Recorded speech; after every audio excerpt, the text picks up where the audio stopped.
It's 9:03 and called to order. This is the Land Use Commission meeting of May 8th, 2024. Aloha, mai kako. Good morning, everyone. This is an in-person meeting. It's being held at the Maui Arts and Cultural Center, Haynes Room 1, Cameron Way, Kahului, Hawaii, 96732. This meeting is open to the public. Court reporting transcriptions are being done from this meeting based on a Zoom recording. So that's why we have a Zoom recording, even though it's an in-person meeting.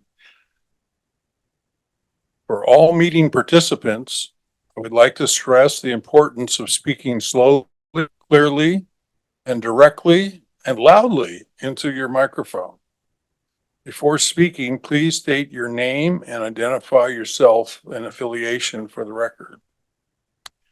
So even though this is an in-person meeting, please be aware, as I just said, that all meeting participants are being recorded on the digital record of this Zoom meeting, and it will be posted to YouTube, and it will be used for court reporting purposes. So your continued participation is your implied consent to be part of the public record of this event. If you do not wish to be part of the public record, you should exit the meeting now. Also, I will share with everyone that we're scheduled to go till mid-afternoon today, but we will be taking breaks, approximately a 5-minute break or so every hour, and then we'll take a little bit longer break for lunch. So my name is Dan Giovanni, and I have the pleasure to serve as the Land Use Commission Chairman. We currently have 8 seated commissioners, and along with me today are Commissioner Lee Ohigashi from Maui, Commissioner Kamakeo Ohelo, Commissioner George Atta, Commissioner Brian Lee from Oahu, Commissioner Michael Yamane from Kauai, Commissioner Nancy Carr Smith from the island of Hawaii. Commissioner Mel Kahele is excused from today's meeting, so we have 7 commissioners in attendance. Also in attendance are LUC Executive Officer Daniel Orendanker, LUC Chief Planner Scott Derrickson, LUC Staff Planner Martina Segura, LUC Chief Clerk Ariana Kwan, and LUC Attorney General Julie China. Our first order of business today is the adoption of minutes from our meeting of April 3 and 4, 2024. Ms. Kwan, has there been any written testimony submitted on the April 3 and 4, 2024 minutes? No, Mr. Chair. Thank you. Has there been any members of the public who have signed up to testify on the adoption of these same minutes? No, Mr. Chair. Thank you. Commissioners, are there any corrections or comments on the minutes of April 3 and 4, 2024? If not, do I have a motion to adopt the minutes? Mr. Chair, I move to adopt. Commissioner Mr. Chair. Ohigashi, was that you? Yes. Mr. Chair, second. The motion to adopt has been made by Commissioner Ohigashi and seconded by Commissioner Yamane. All in favor of adoption of minutes, please indicate by saying aye. Aye. Any opposed? The minutes are adopted. Thank you. Our next order of business is our tentative meeting schedule going forward. So Mr. Orendanker, can you please share with us the tentative meeting schedule? Thank you, Mr. Chair. Well, for the month of May, this is the only meeting we're being held, but this is the last of the easygoing times. In June, we have on June 5th, we have a Zoom meeting, virtual meeting to have a presentation on the OPST soil study. On June 19th and 20th, we will be here on Maui for the Central Maui landfill status report and the A11-792 DHC status report on the following day, which is the 20th. In July, on July 10th, we have the A&B Properties Inc. motion on Maui again. And on the 11th, we have the Emmanuel Lutheran status report also on Maui. And then the week of the 22nd, we are trying to work with the commissioners to secure dates for commissioner training. They will be on Oahu. But anywhere from the 22nd to the 24th is currently what we're looking at. We only intend to do that on 2 days, but we have to secure quorum and find out who's available. On August 7th and 8th, we have the Waimanalo Gulch sanitary landfill matter. We also have on the 21st of August, the Waimanalo Gulch adoption of order, assuming that we get that far, and the 22nd as well.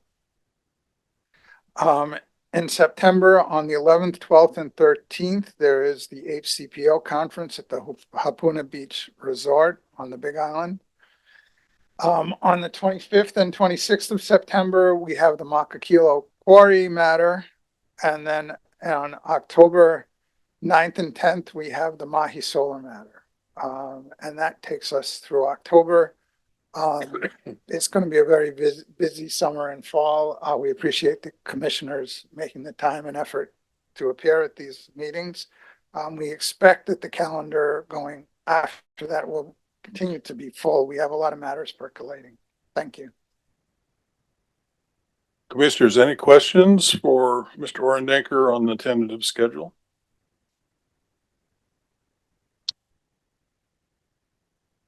Thank you. Hearing none. So our next order of business is a status and progress report from A92-686 AMFAC Property Investment Corporation and Hawaii Housing Finance and Development Corporation, State of Hawaii, Maui, the Pu'ukoli'i Mauka and Pu'ulokili Triangle matter. This is a status and progress report, and it's possible that the commission will take action depending on the status report that's made today. That will be in response to the 2022 annual report and supplemental annual report and the 2020 master plan update. At this point, I'd like the parties to identify themselves for the record. So I don't know where we can start here because I don't know what I'm looking at. Let's go right to left.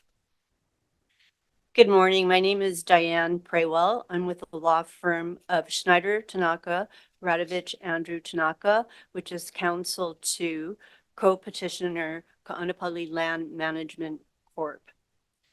We have representatives of Ka'anapali Land Management Corp. Here today, Mr. Jeff Rubukio and Mr. Chad Fukunaga. Thank you for being here. Sandra Ching, on behalf of Hawaii Housing Finance and Development Corporation, State of Hawaii. And with me here today is Stan Fujimoto, HHFDC staff member, as well as Randy Chu, branch chief for development. Thank you. Oh, excuse me. Good morning, Chair, and good morning, Commissioners. Mimi Desjardins, First Deputy Corporation Counsel, here on behalf of the County of Maui. And we have various representatives from Department of Planning, as well as the Department of Environmental Management. And we can introduce those folks if you'd like, or Yeah, reserve please them. do. Okay. Please do. We have Kate Blystone, our Planning Director. And then we also have with us the Deputy Director of the Department of Environmental Management, Robert Schmidt. He is sitting in the back here. And then Kate, do you want to introduce the folks from planning that came with you? Aloha, Commissioners. I'm joined today by Danny Diaz, the head of our current planning division, and also the planner for this project, Aliki Benares.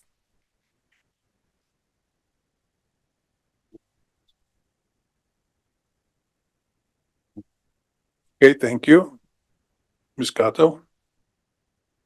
Allison Cato, Deputy Attorney General for the Office of Planning and Sustainable Development. Also here is Katia Palaciano from OPSD. Thank you. Thank you. Just other than the attorneys, when any of you are speaking or going on the record, I want to first swear you in. So that's just a formality, but if I forget, please remind me of that. Thank you all. So now I'd like to briefly explain the procedures for today. First, I will ask if there are any conflicts of interest or disclosures from the commissioners, and then I will update the record. So let me do that now. So commissioners, any disclosures to make on this matter? I see none, so we'll proceed. As we go forward, I will then recognize written public testimony that has been submitted in this matter, identifying the person or organizations who have submitted the testimony. Next, I will call for members of the public who wish to testify on the status and progress report. That will be for oral testimony before the commission today. Members of the public will each have 2 minutes to provide their testimony and should stand by after their testimony to respond to any questions the parties or commissioners may have. When all questions have been completed, the chair will excuse the witness and call the next witness to enter the witness box. After the completion of public testimony portion of the proceedings, the chair would like the petitioners to provide their status report. The chair will then call on the parties, HHFDC, OPSD, and the county's planning department for comment regarding the status report that has been given by the, by the petitioner. Petitioners will then be allowed to respond to comments made by the county, HHFDC, and OPSD. Then the commissioners will ask questions of the parties at the conclusion of each of their presentations. At the conclusion of the parties' testimony and the commissioners' questions, the public will then be given a second opportunity to provide public testimony in the same manner that was set forth previously. Once public testimony concludes, the commission will enter deliberations regarding the status report and decide if any action is necessary. Again, a reminder, I will be calling for short breaks, 5 minutes every hour, and a longer one for lunch. Does anybody have any questions about the procedures today? Starting with Diane. Diane Praywell, no questions. Thank you. Name? Sandra Ching, no questions. Thank you. County? Mimi Desjardins, no questions, Chair. Thank you. State? Allison Cato, no questions. Thank you. Thank you very much.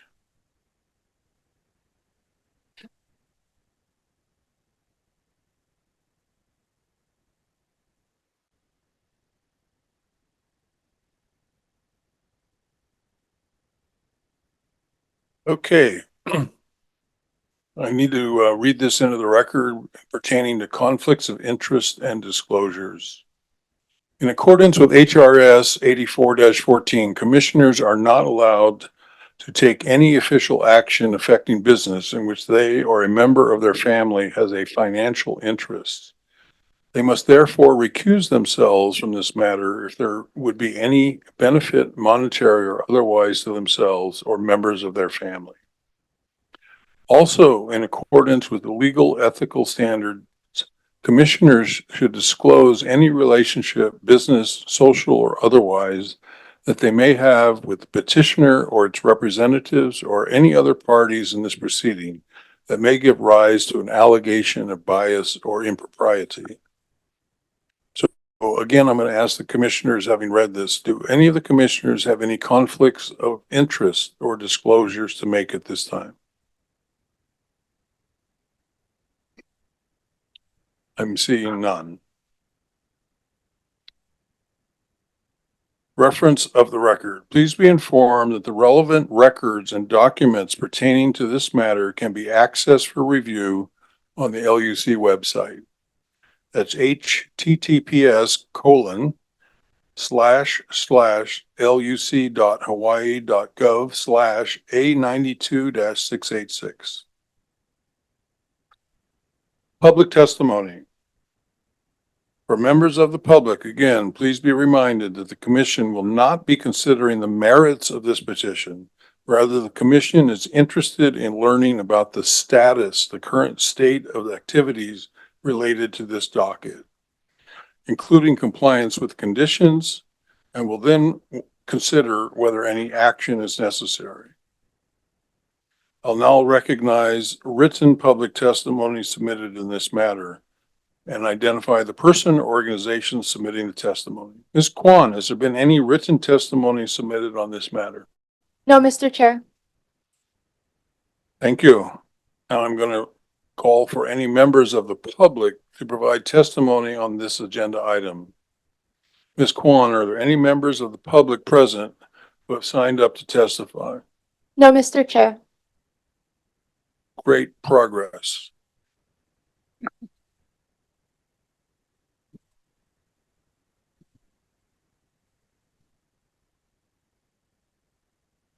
Status report. It's now time for the petitioner, Kaanapali Land Management Corp. Will you please provide your status report? And before you begin, just give us a general idea of how long you will take. Estimated 30 minutes. That'd be great. Please proceed. Thank you. Again, my name is Diane Praywell, and we thank you for the opportunity to be here today to provide this status report. The three of us will be providing the report. Mr. Fukunaga will start with a brief overview of the location of the two portions of the petition area. I'll provide a brief summary of the Act 15 certification, the development agreement, and the affordable housing agreement. And then each of Mr. Ruggiero and Mr. Fukunaga will provide an update on the status of each portion of the petition area. Let me swear them in now, if I may. Please state your name and affiliation. Hi, I'm Jeff Verbugia with Kaanapali Land Management. Do you swear the testimony you're about to give today will be the truth? I do. Thank you. I'm Chad Fukunaga with Kaanapali Land Management. Do you swear that your testimony today will be the truth? Yes. Great, thanks. Diane, you may proceed. Going to Chad. So I just want to, it's pray law is the correct, pray well. I apologize for that. Thank you, Ms. Prewell. Here, the location. So if you allow me, I'd like to share my screen. Please do.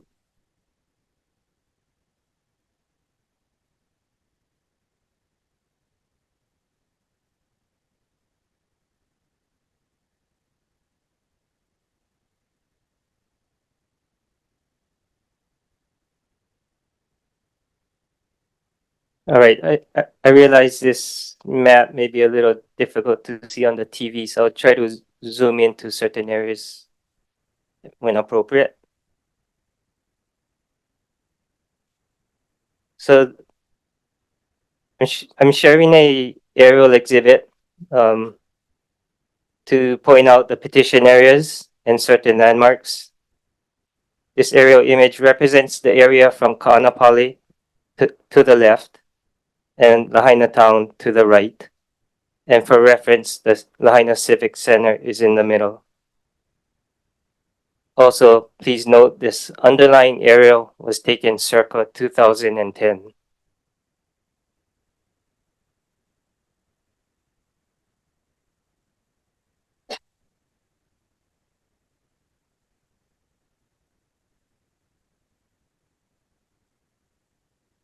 Pukuli Village Malka is the outlying area situated towards the top of the Pali area. This area is approximately 240 acres, which we sometimes simply refer to as Malka or PVM.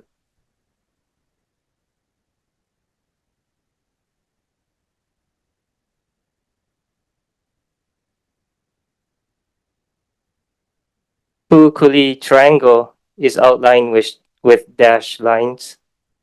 This area is approximately 58 acres, which we sometimes refer to as triangle.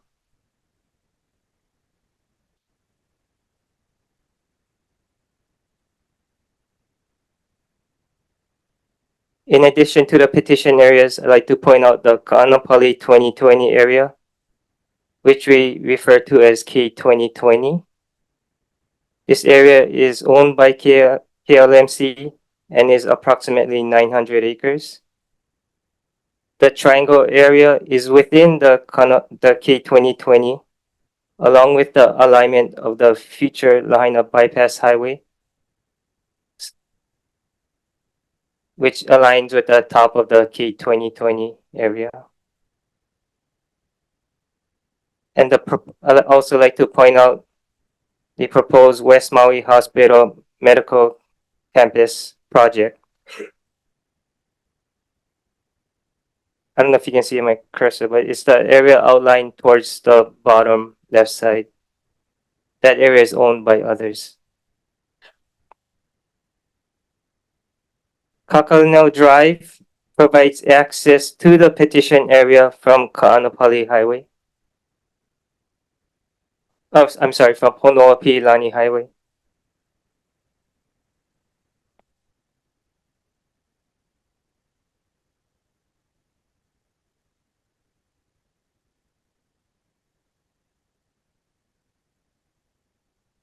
And the existing Lahaina bypass alignment terminates at Kiave Street in Lahaina, approximately 3 miles away from the project area.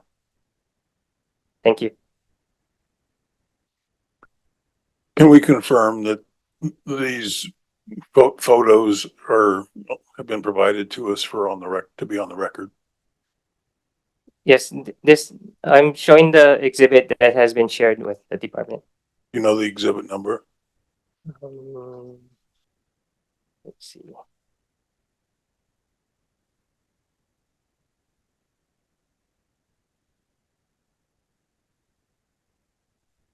Yeah, if you, it was submitted on the 29th and marked as received.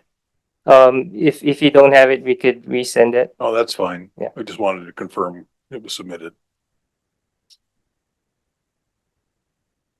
Mr. Chair, Commissioner Ohigashi, can I just ask one clarification point? please. There's a school mentioned dedication. Could you identify that area on your particular map as to where the school dedication will be? Because that will help me. Commissioner Ohigashi, I'd love to show you this proposed school site. Let me zoom in, please.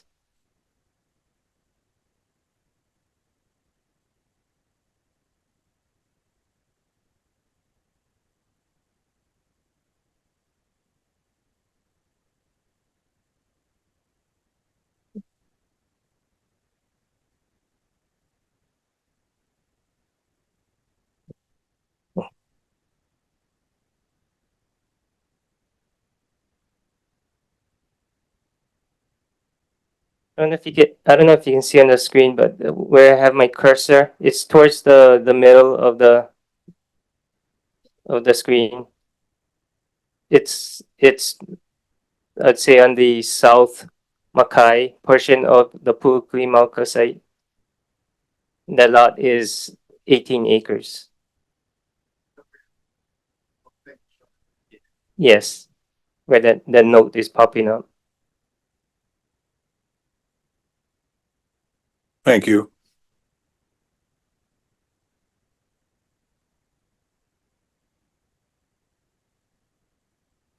Okay, Act 15 and the development agreement and the affordable housing agreement. In 1993, the state agency, then known as the Housing Finance and Development Corporation, now known as the Hawaii Housing Finance and Development Corporation, certified the petition area under Act 15. That certification allowed development of affordable housing within the petition area with certain exemptions from certain county entitlement processes. Pursuant to that Acts 15 certification, HHFDC and then owner of the petition area, AMFAC Property Investment Corporation, entered into a development agreement which set forth affordable housing and development requirements for the petition area. Based on that development agreement, HFDC and APIC, that's the shorthand for AMFAC Property Investment Corp, petitioned the Land Use Commission for a land use district boundary land use district reclassification from ag to urban. This resulted in the 1993 decision and order. In 1999, the then owner of the petition area started a master planning effort for the petition area and other lands of APIC in the area of the petition area, which were adjacent to what we call Triangle. In that master planning effort, it was determined that it made sense to pursue Mauka separately from the areas south or Mackay of Lahaina bypass. It became apparent that the area Mackay of the bypass would require considerably more entitlements since it involved areas outside the triangle. And so efforts were made to reconstitute, so to speak, Mauka as a separate project. In 2008, pursuant to Act 198, which recognized the infeasibility of the 60% affordable housing requirement of Act 15, HHFDC and KMLC agreed to amend the affordable housing requirements as to Mauka. This resulted in the affordable housing agreement for Mauka, which stands today. Following agreement of the affordable housing agreement, HHFDC and KMLC petitioned for an amendment to the 1993 decision and order to reflect the new affordable housing requirements for Mauka, and to recognize Mauka as essentially a different project from Triangle and the balance of K2020 lands. Turning back to Triangle, as part of the plan to reconstitute Triangle as part of the larger K2020 area, KMLC sought decertification from Act 15. The HHFDC approved that decertification, and KMLC and HHFDC are currently in discussions regarding the terms of that decertification. Thank you.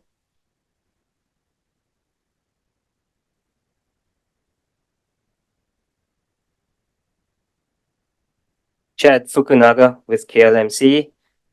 I would like to provide an update on Pukuli Village Mauka and describe the tasks that have been completed and matters we are focusing on going forward. Again, I'd like to share my screen.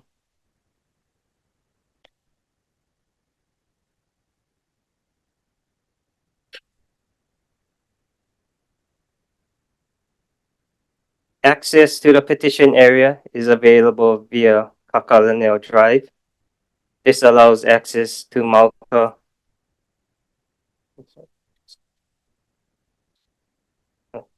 This allows access to Mauka without completion of the Lahaina Bypass Highway. Kakalaneo Drive was installed by KLMC and is currently a private road. 6,200 feet of sewer line has been installed from Hono'opilani Highway to the top of Kakalina Drive. The sewer line was sized with capacity to service Malka and Triangle. A water line has been installed along Kakalina Drive and sized with capacity to service Triangle.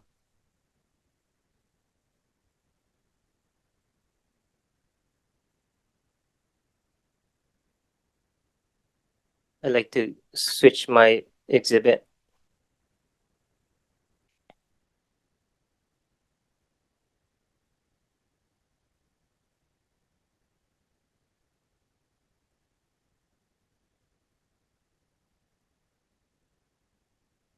A large lot subdivision has been approved by HHFDC pursuant to Act 15 certification.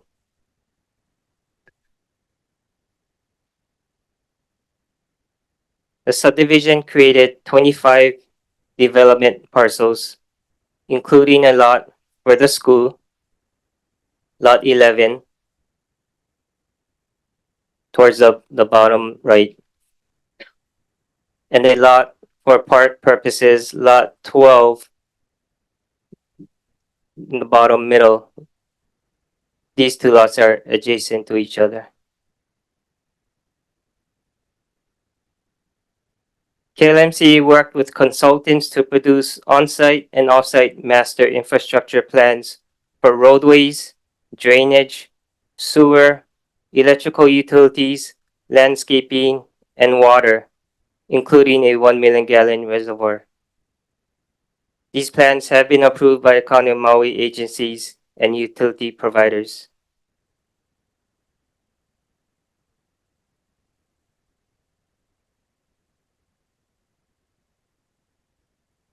A grading permit application has been submitted for all of Mauka master infrastructure, and we're working with the County of Maui to address the requirements. In connection with that grading permit, we have completed a topographic survey of Mauka. We have obtained an NPDES permit from the State Department of Health. This was issued on June 2020 and reapproved recently in April 24. We've completed an archaeological inventory survey, an archaeological monitoring plan, and an archaeological preservation plan. These documents were approved by State Historic Preservation Division in February 23. We completed a drainage report for Malka, which has been approved by the county. And we have also completed a best management practices plan. Regarding wastewater capacity, KLMC has sufficient reserve capacity at the Lahaina sewage treatment plant to service the entire Malka project.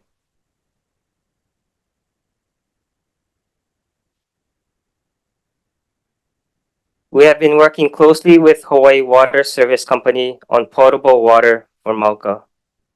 Hawaii Water Service is the PUC potable water provider for the service area that includes Pu'ukuli Village. Unfortunately, the Commission on Water Resource Management, CWRM, designated all of West Maui as surface and groundwater management area and has made the timing of services to new projects uncertain. CWRM now requires existing and new uses within West Maui to obtain a water use permit. It is our understanding that CWRM will process existing use permits first. It is uncertain how long this process will take, but it is our further understanding that they will process existing use permits and then any new use permits after. KLMC is continuing its efforts to move Mauka along. We are in discussions with interested third-party housing developers. However, until water use permit is obtained for Mauka, KLMC cannot reasonably estimate timing for when Malka can be completed. Thank you.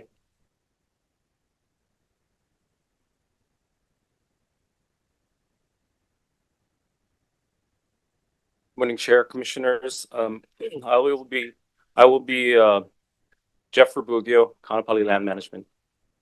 I'll be speaking about Pukli Village Triangle, please.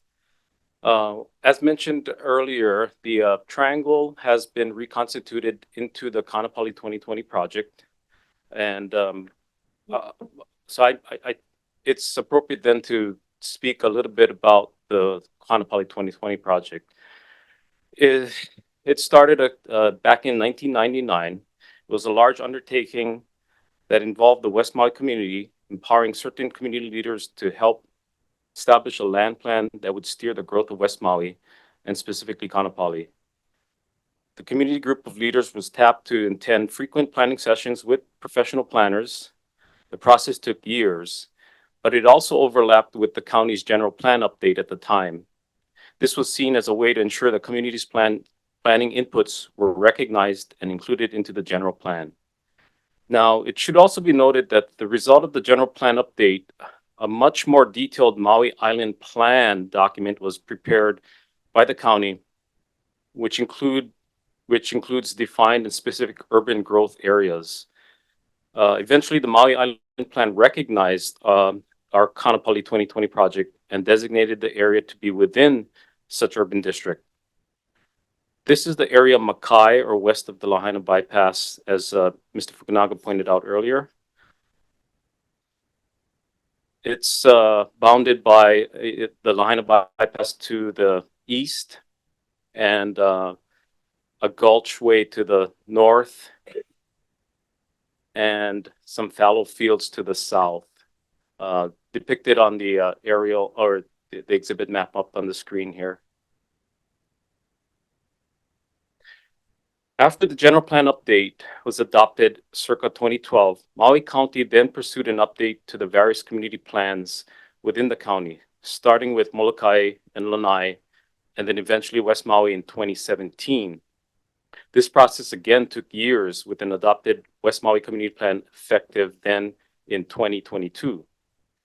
However, the final West Maui community plan was inconsistent with the Kaanapali 2020 land plan, leaving out a significant portion of the urban area, mainly the entire south end, which we approximate to be about 200 acres.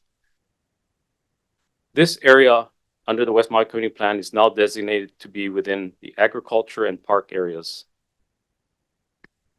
Because of this discrepancy with the West Maui Community Plan, Kaanapali Land is regrouping with consulting engineers and planners to preliminarily identify a revised land plan with the prospect of meeting the West Maui Community Plan, or otherwise identify necessary changes or exceptions to consider that may trigger a community plan amendment. Ultimately, we hope to bring a comprehensive urbanization plan for Kaanapali 2020 to the Land Use Commission, consistent with the Act 15 decertification of the triangle. In order to do so, we recognize the need for resolution of water and the West Maui Community Plan matters. Thank you.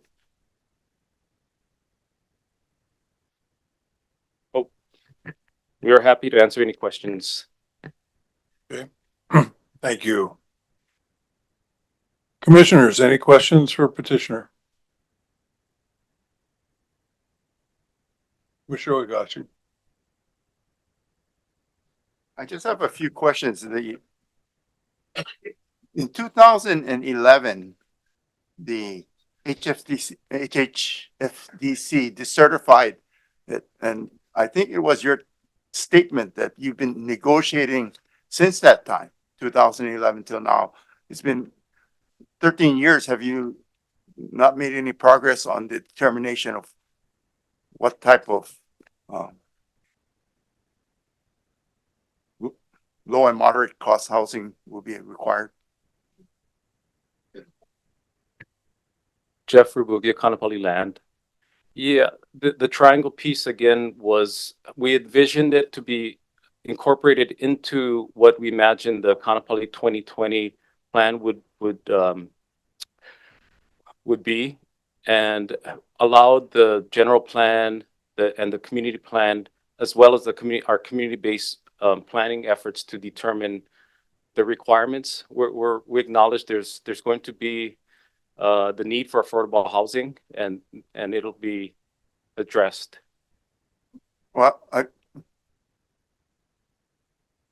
seems like it took 13 years to this point where there hasn't been reached an agreement, whereas when it was agreed previously on the Malka side that that it would not be covered by Act 15, there were development agreements placed into effect. My question to you is, why haven't, during that 13 years, development agreements been placed into effect, given the fact that both were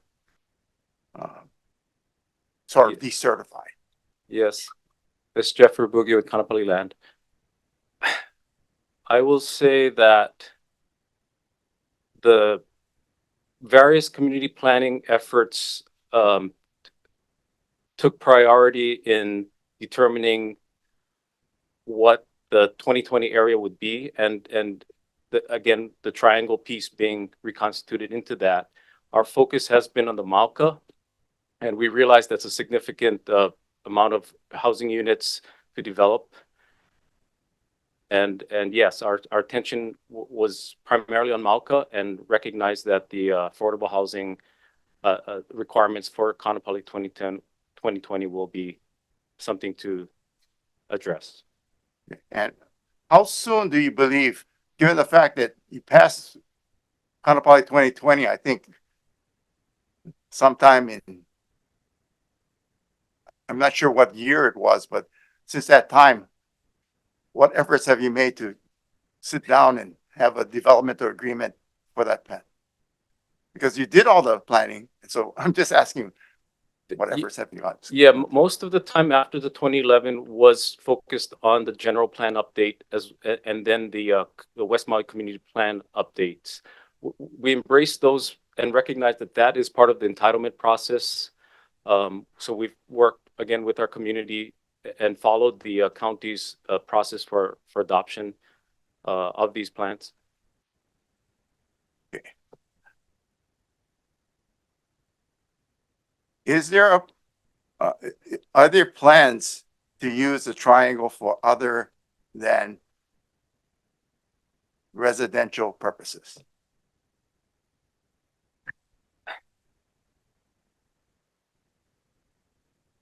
Allow us to come in with an exhibit here.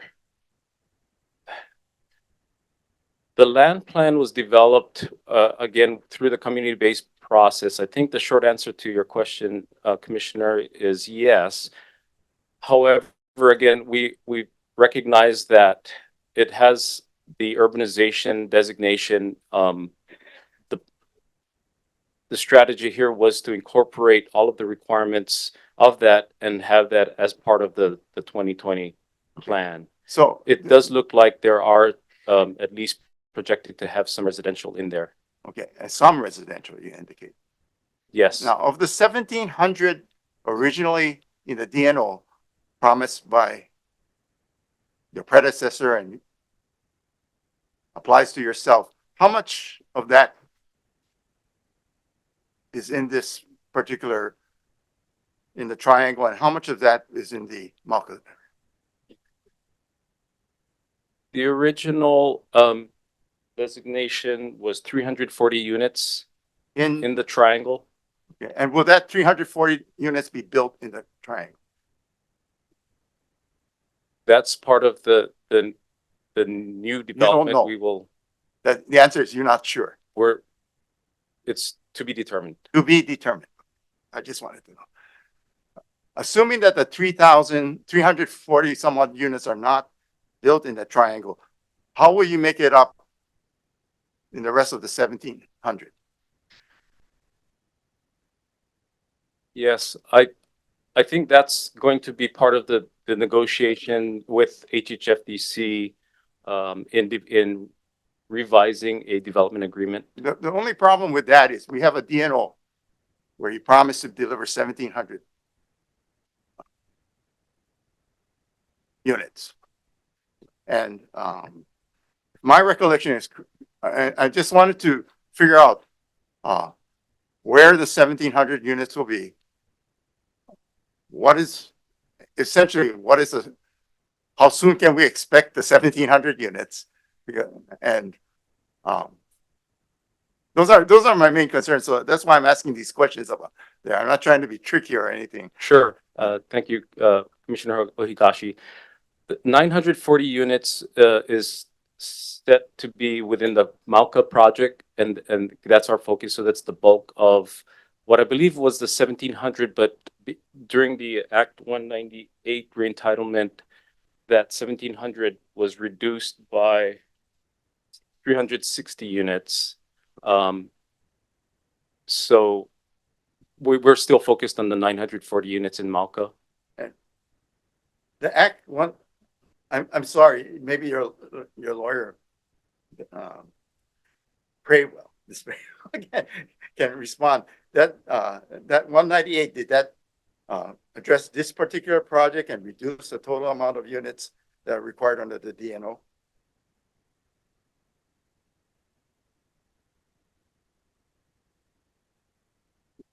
Through the Act 198 modification of the development agreement, that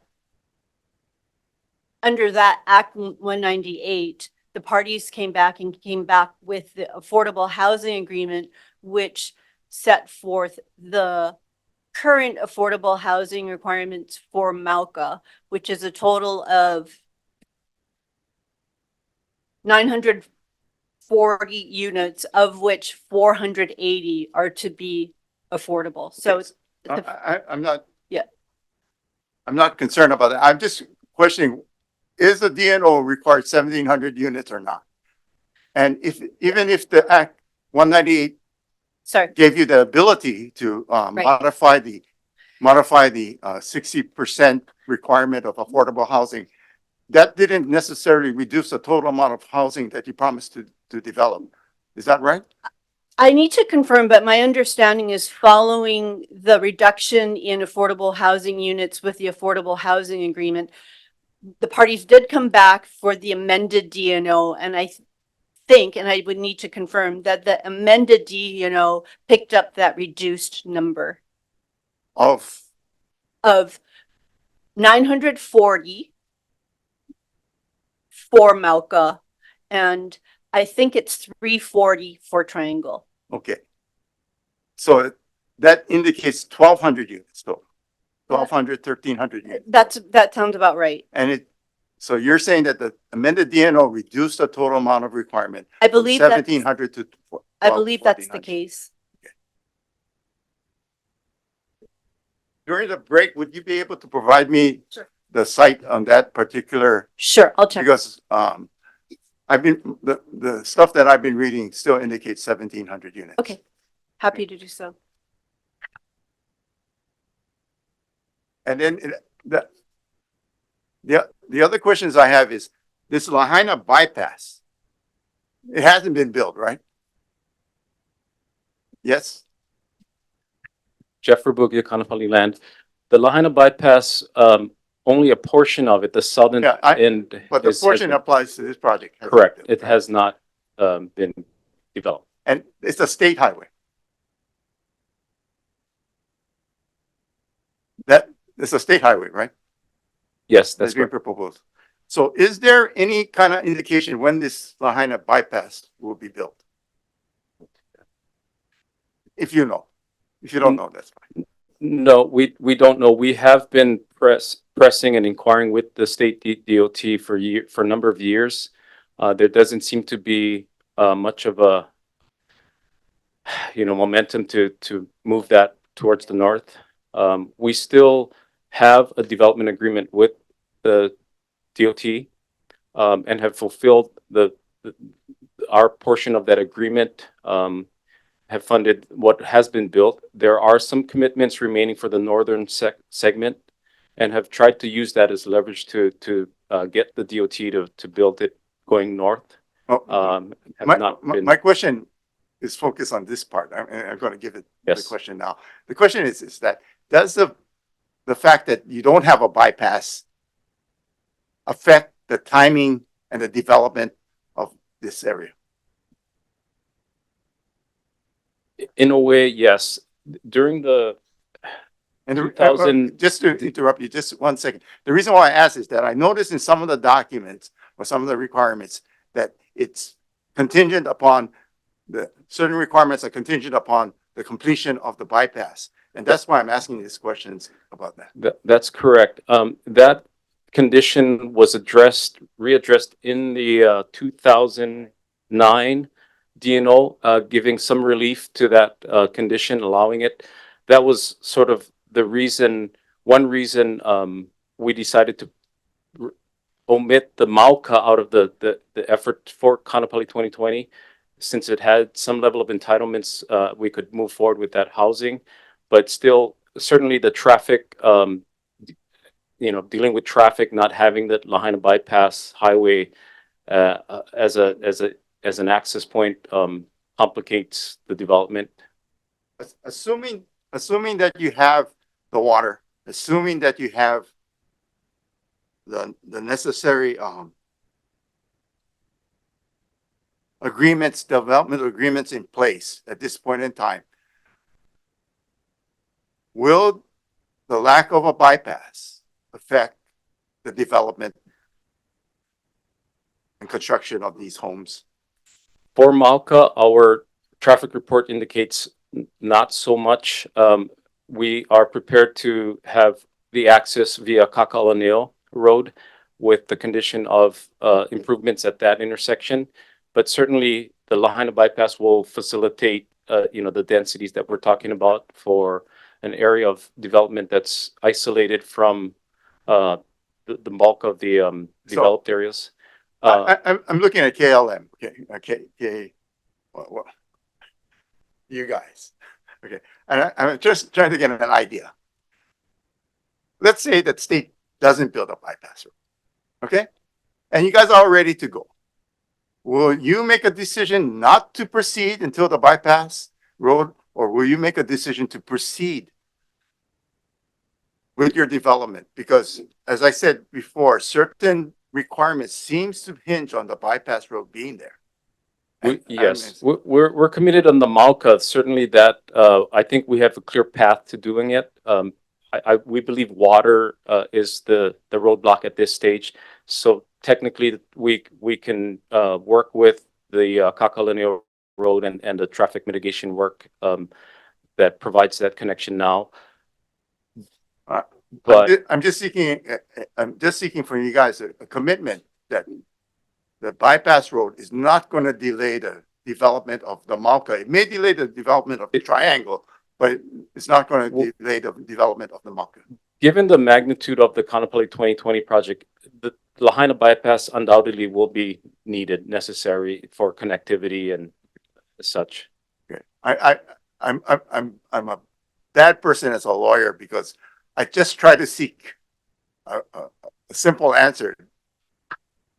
I just want your assurances that the Mauka development will not be affected by whether or not the bypass road is built. Yes, that's correct. Okay, thank you.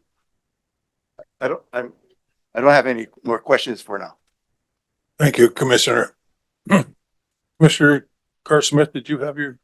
I did. I was just wondering, do we have the amended DNO in our documents? We do. Okay. Sorry. Thanks. Clarification, it is not linked, but it is on the website.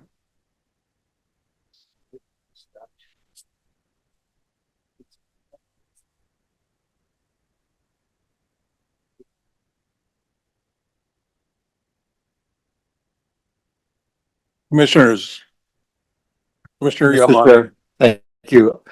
Question for the developers of speaking on the 940 for Malka. I think I understood that number correctly. And you mentioning that that's your priority right now. And what's a general time frame and some steps that will get it completed, just for my own, like in general, approximate, if you have anything like that? Yes, we are prepared to move forward once the resolution of water is better understood. All of the land development, the main primary infrastructure has been designed. We have near approved plans, both on-site and off-site. So we would certainly start that as soon as water is made available.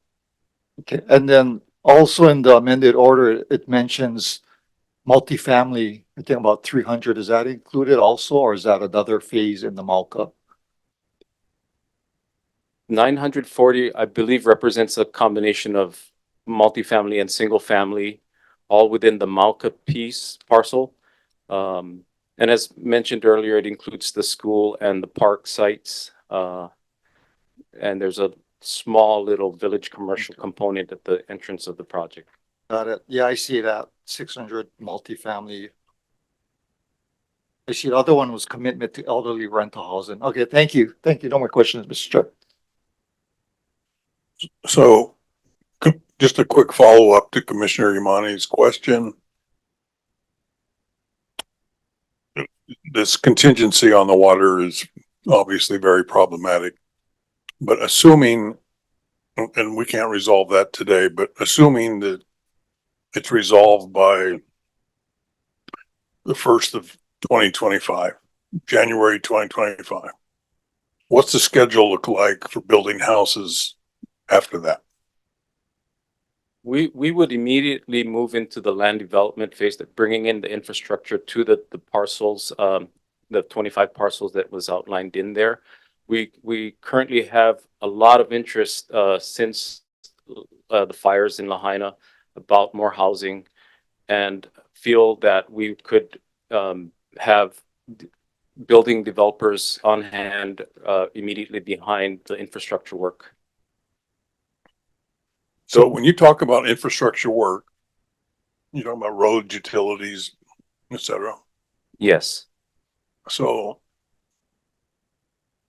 in general terms, would you be doing all the infrastructure before you commence any housing? There are strategies with an incremental phasing. The primary points of connection of all the utility and extensions originates from the north end. So it's very reasonable to assume the development would be phased in or incrementally built from the north to the south. We haven't made any determination as of yet, but that is very likely to be only because of these points of connections. So a phased implementation plan intuitively makes sense. Are you developing that plan in black and white as a document? Yes. When might that be available? That's the plans that are used for the permitting, primarily grading permit at this stage would be able to move us forward. We've got most of the requisite approvals from the utilities and other service providers. Is that mapped out on a schedule, or is it just mapped out in sequence? A calendar. On a calendar, no, nothing on a calendar per se, but we feel that given the size of the improvements, infrastructure improvements, that would likely be, and we're talking about a combination of offsite and a short segment of the on-site roadways to be about a year in construction. So housing is a couple of years. So you got to get the water, then you got to do the infrastructure. That's fair to say. And then you yes. could do the first phase of the housing. That I would fairly estimate it to be 2 years from the point that we could get all of the water resolved. That's very helpful. Thank you. Commissioners, anything further at this time? Who's that? Commissioner Oegashi. I can take a break right now. It's been an hour. What'd he say? Yeah. Okay, it's 10:03. We'll take a 7-minute break and be back at 10:10.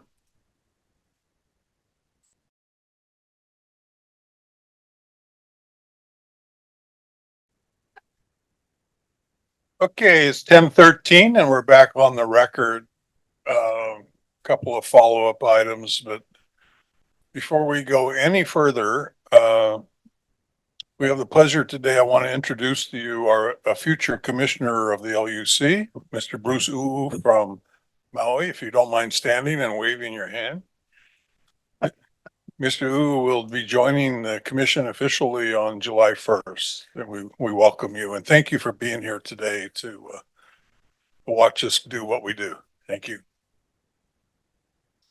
Okay, so there was a follow-up question that you were going to confirm some numbers, Ms. Praywell?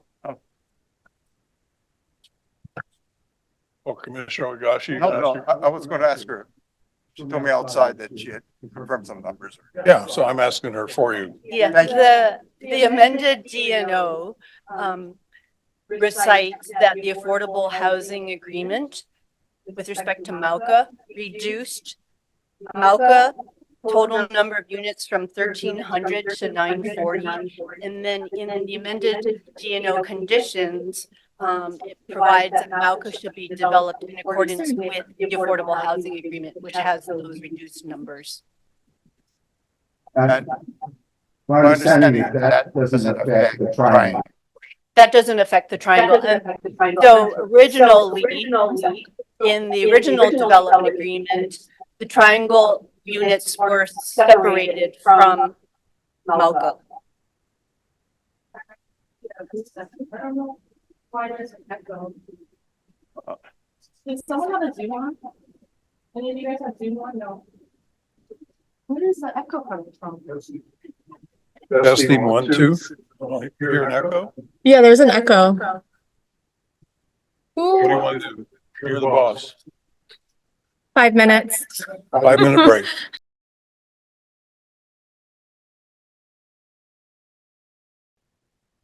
Testing 1, 2. We're good. We're back on the record. It is. The recording's going. It's 10:18.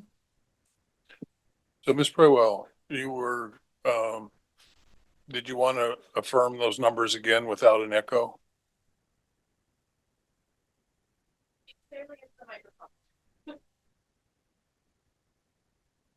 Diane Praywell.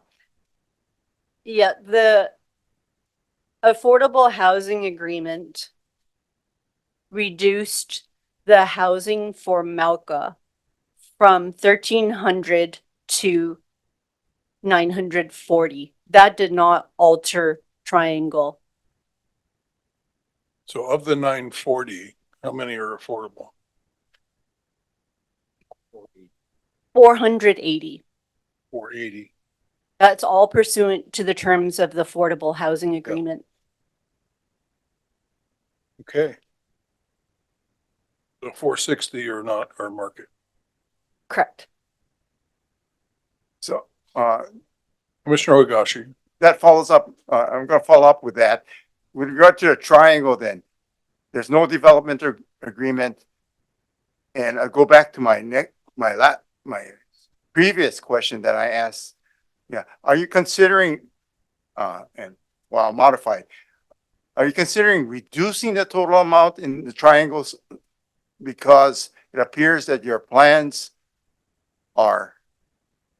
include non-residential uses within that triangle area?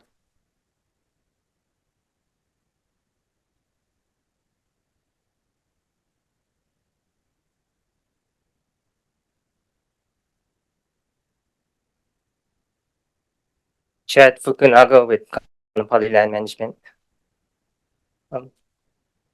So is our intent to incorporate the triangle area into the greater Kaanapali 2020 master plan? And when you look at that master plan, we envision, having more units than what would have just been in the triangle area. We have not yet determined, the exact number of units, but in working with our community members, we've identified in a large area of that K2020 area to be in single family or multifamily. They've also identified other community uses. I'm glad that you answered it in such a way that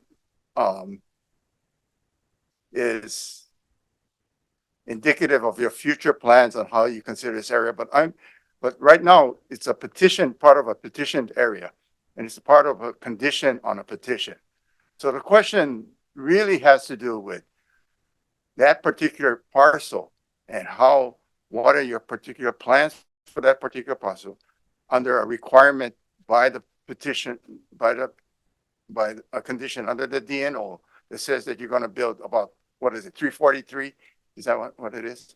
And are you guys going to meet that condition, or do you plan to come here and modify that condition in the future? So it seems as though you're planning right now to reduce the total amount of 343. Is that right?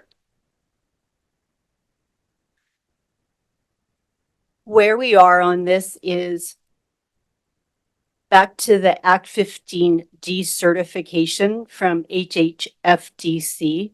That for action approved the decertification. We're still in discussions and we'll need to work out with HHFDC the terms of that decertification, which may include a new or modified version of the current development agreement. Once that's worked out, we would have to come back to the commission to modify the land use commission DNO to reflect what's worked out. And I'm hoping that the parties are understanding the sense of urgency in that area, and that 13 years to do a development agreement and put into a plan is kind of unacceptable. The 343 units are desperately needed no matter what. The 900 units are desperately needed. So I'll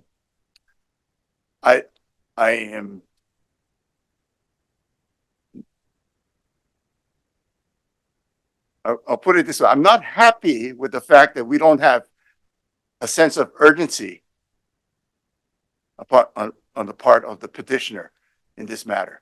And that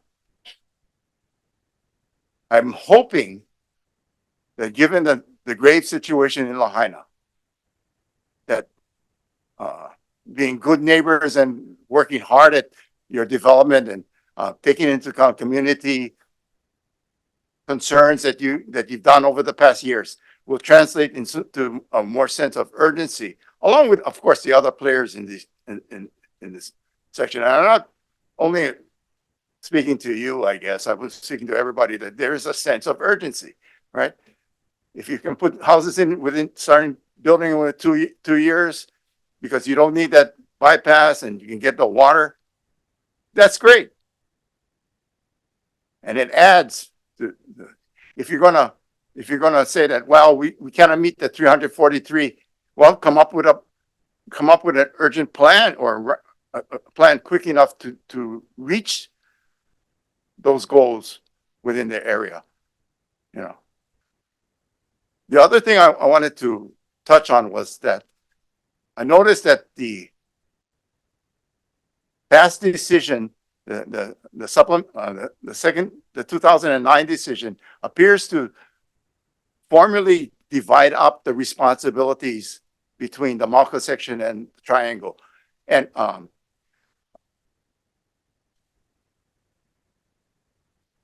the problem, the benefit of that is obvious, that it gives the Mauka a chance to push through, and you can focus in on one or the other. The problem is that too many times developers have sold off portions like the Triangle, and that we are set with a situation where each party is pointing the fingers at the other, whereas the DNO specifically requires the petitioner to be responsible irrespective if you sell it off the parties. So that is one That is my concern. And I just hope that in the future that we're able to, that doesn't happen and that all the parties are aware of that problem. Okay. And aware of their responsibilities under the DNO. Okay. No further questions. Thank you. Ms. Proywell, earlier in the remarks, there was a mention about coming back before the LUC. And now you just clarified that pending an agreement on the triangle, that would be one reason you would come back for the LUC to get a modification of that, an amendment to DNO. Is there any other reason that you can foresee that you might come back before the LUC?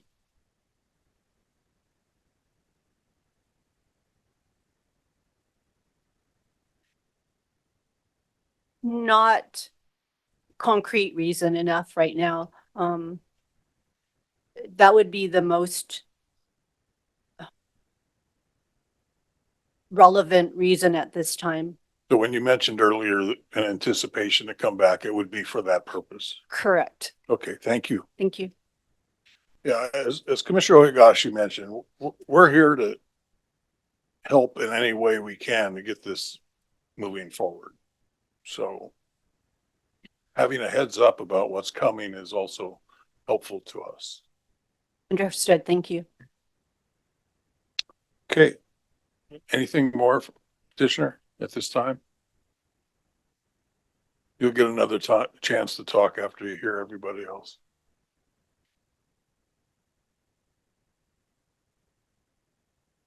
Nothing further. Thank you. Okay, thank you. Commissioners, any last minute questions? Okay, let's move on to HHFDC. Turn on. Sandra Ching for HHFDC. We don't have anything to add to the petitioner's presentation. We do want to clarify that as part of the decertification of the triangle that was done by HHFDC, that decertification stated that HHFDC is requiring 340 affordable units. So that number is still, as far as HHFDC is concerned, a requirement as part of the decertification. Any change to that would, of course, need to be brought to the commission, as well as be through a tri-party agreement with HHFDC, KLMC, and the county. That's pursuant to Act 198. So we just wanted to make that clarification that the client has been working with the petitioner. There's feasibility issues that they have spoken about and has tried to cooperate with them in trying to envision their Kaanapali 2020. My client, if you were available for questions, and Stan Fujimoto might have more clarity as to specific steps or things that occurred. He knows this project from the inception. Thank you. Okay, so the negotiation or agreement that you're undertaking now on the triangle to get it resolved, how it's whether or not you need to adjust the numbers, the one you're referring to, who's involved in that negotiation? Jeff Verbucchio, I am. I mean, and who are you negotiating with?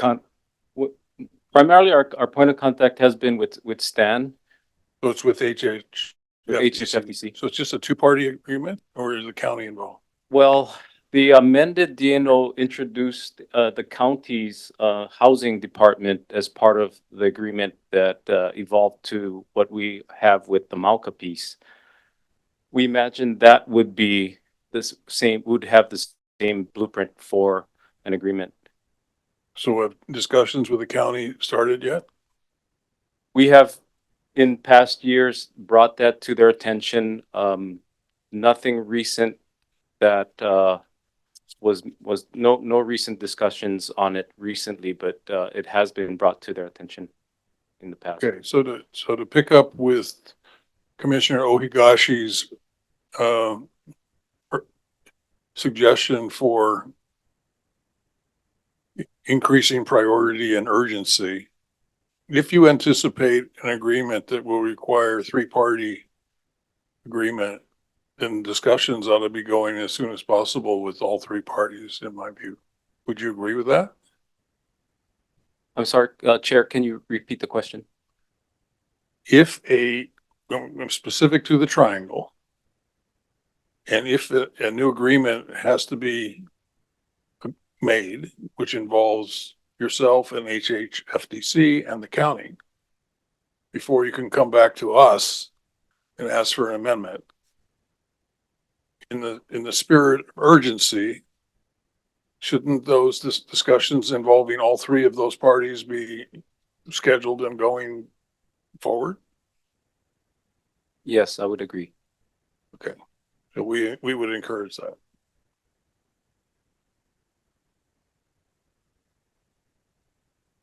Okay, I'll leave it at that. Commissioners, any questions for HH? Commissioner Carr Smith? Can you folks confirm, so is HFDC involved in the Malka parcel for those 480 affordable housing units? That's correct, because they are a party to the affordable housing agreement which stands with respect to MOCA. Okay. And it seems as though you folks are saying that the Malka area is what you've been focusing on, correct? That's correct. So the urgency that the commission is asking about, can you speak specifically to the Malka area? Because that's a good amount of affordable housing, especially percentage-wise of the total. I don't understand the timing there, other than what we spoke about, in infrastructure.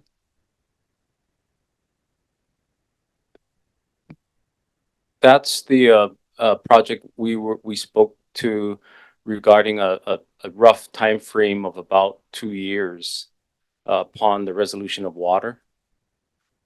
We have approved off-site and on-site infrastructure plans that we would immediately pull the trigger upon for development, and that would bring about the building community for the housing.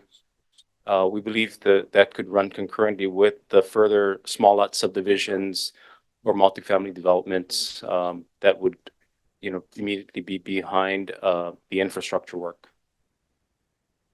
Okay, so it's solely the water. Yes. Thank you. Commissioner Higashi? HHFDC. What is its role in the Malka section? Specifically. Can I have, my. Yeah, I'm gonna have to Stanley swear him Fuji- in. Please state your name and affiliation. Stan Fujimoto, HHFDC Project Manager. Bring the microphone closer, it's wireless. HHFDC approved the modification. Wait, I gotta swear you in. Oh, sorry. So please state your name, nice and loud into the microphone. Stan Fujimoto, HHFDC. You swear the testimony you're about to give will be the truth? Yes. Okay, please proceed. HHFDC approved the modification of the Act 15 approval, and we executed the affordable housing agreement. So our role is basically complete. In the affordable housing agreement, the county is responsible for enforcing the affordable requirements because the affordable housing agreement basically complied with the county's affordable requirements at that time. Did the petitioner receive any benefit, state benefit, from the agreements? You mean other than the approval? No. Is HHFDC, are they in a position to provide funding or sources of funding for the project? Possibly we respond to applications. Most of our programs are competitive, so they would have to comply with our program requirements. if you are just limited to writing an agreement, why are you a partner in this matter? Because we were requested under Act 15. I think we were the only agency that had the authority under Act 15. And the original agreement was approval under Act 15. And what are the status of the triangle negotiations? The counsel for petitioner answered it, so I'm asking you now. Our board approved in 2011 decertification of Act 15 for the triangle in compliance with Act 198. Act 198 requires three-party agreement between the developer, the county, and HHFDC. In our approval, we did specify our desire for maintaining the 340 units, affordable units. In our mind, we're not married to the existing location. We're flexible where it goes. We're concerned mainly about trying to maintain the 340 units. And in accordance with the prior affordable housing agreement, KLMC basically negotiated the deal between themselves and the county first before they came to us with the request to modify the previous approval. So we were kind of expecting the same approach because we just wanted to respond to. When was the last time that you were involved in a negotiation, whether it's by letter or in person? Not until recently. What does recently mean? Yes. Oh, 2024. And you received a letter or a call or what Or was it? just discussions in response to this inquiry. Okay, so that was prior to that time, in 2024. Was there any other negotiation being conducted? No, not that I'm aware of. Okay, so there's been 13 years of non-negotiations in this matter. Yes, Is that right? yes. No further questions.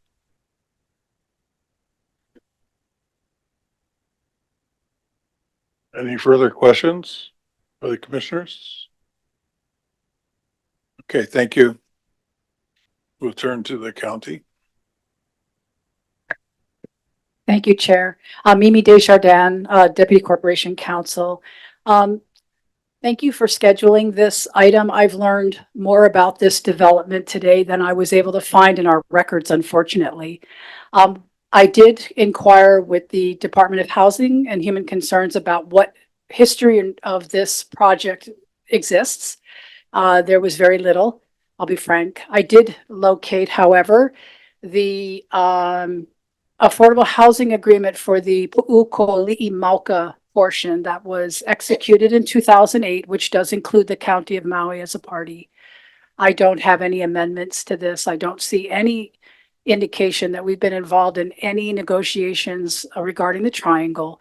I will definitely reach out to counsel for the developer and to try to get any documentations that we can, but we are supportive, obviously, of any efforts to try to do this. However, we just don't have I can't find a lot of evidence. However, I did ask the Department of Environmental Management if they have any comments. They don't at this time, but I know the Department of Planning does have some comments to make. So I'm going to pass it over to the director at this time. Thank you. Director, would you please state your name and position, and I'll swear you in. My name is Kate Blystone, and I'm the Director of the Planning Department. Ms. Blystone, do you swear the testimony today will be the truth? I do. Please proceed. I just have a couple points of clarification, really one point of clarification on KLMC's testimony today. As they mentioned, the community plan for West Maui was adopted in January 2022, and that process took, roughly 5 years, if my math is correct. That was the first plan that we did under the new 2.80B Maui County Code, which is made the whole process quite a bit more robust. So we were learning a lot along the way. We've moved more quickly lately.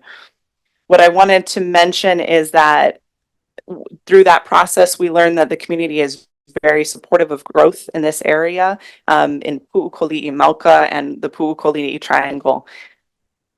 The area under discussion today, so I know that KLMC mentioned that there was some disappointment in the outcome of that process. That was not in relation to the area that we're under discussion today. So Pu'ukoli'i Mauka and Pu'ukoli'i Triangle were assigned the designation Small Town Center. Small Town Center includes, in the new community plan designations are not meant to regulate uses as much as they are to regulate form and character of a place. So small town center is what you would imagine a small town center to feel like, lower profile buildings, all the amenities that a community would need. So that said, residential, commercial, public, quasi-public uses of all kinds are appropriate for this designation. So I just wanted to add that to your thought process today, and I and my team are available for any questions that you have. Commissioners, questions? Commissioner Ohigashi. Yeah, what's the difference between Kanapali 2020 and the actual general and community plan? I'm sorry, can you say that again? They mentioned Kanapali 2020 Sure. and the general and community plan. What's the difference? So Kate Blystone, responding to your question. Thank you for that, Commissioner. Kanapali 2020 is a master plan of a project. The general plan and the community plans, the general plan is the long-range planning document, and the community plan falls within that suite of long-range planning documents, which it also includes the Maui Island plan. And it's your testimony today that the project area that we're talking about, which is the triangle and the Mauka section, are consistent with the community and general plan. Correct. So the West Maui Community Plan adopted in January 22 designated these two areas small town center. So what we're talking about when the petitioner talks about a change in plans would be their own internal plans. Isn't that right? Kate Blystone, I cannot speak to what they're saying there, but there was a change in community plan designations as a result of this new community plan update. It's a lawyer's trick to make a statement by asking a question. Oh, thank you, sir.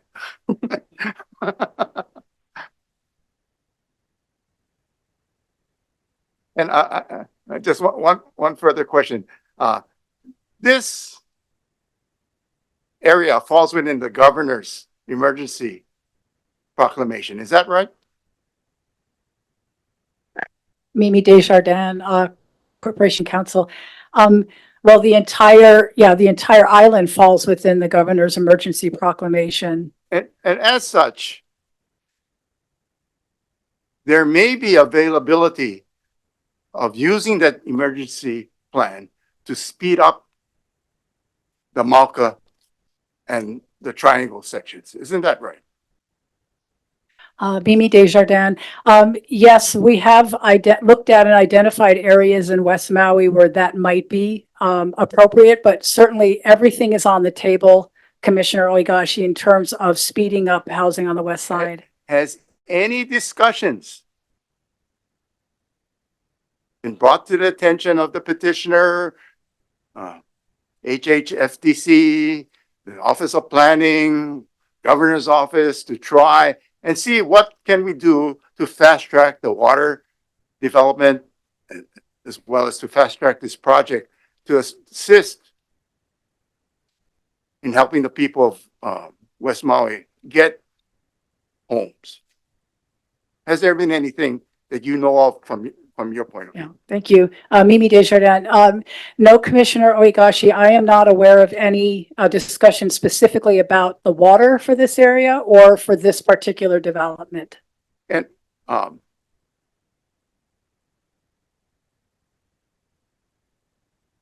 okay. Thank you. Thank you, Commissioner. So make some editorial comments here. When we look through the Land Use Commission files going back 30, 40 years, unfortunately, we find projects such as this where DNOs were approved years and decades ago and promises or representations were made that houses would be built. And there's no shovel in the ground. I don't know the exact number, but we're talking about 50,000 affordable houses around the state. But certainly Maui, in the wake of the tragic fire, is in desperate need. What we're trying to do in hearings like we're having today is to identify projects such as this that might need some type of acceleration, that might have an obstacle that nobody even is working on. And we could bring the resources together of the right people, county, HSDC, the petitioner, to work on the issues so that these projects could be brought forward. That's what we're trying to help you all do. So I appreciate your comments that kind of speaks to the importance of a hearing like this, which is it's educational. It brings everybody up to speed where we stand and what we need to do. So thank you for that. But we really encourage you to move this to the front burners of the stove, if we can. Commissioners, anything more for the county? Thank you very much. State, Ms. Cato.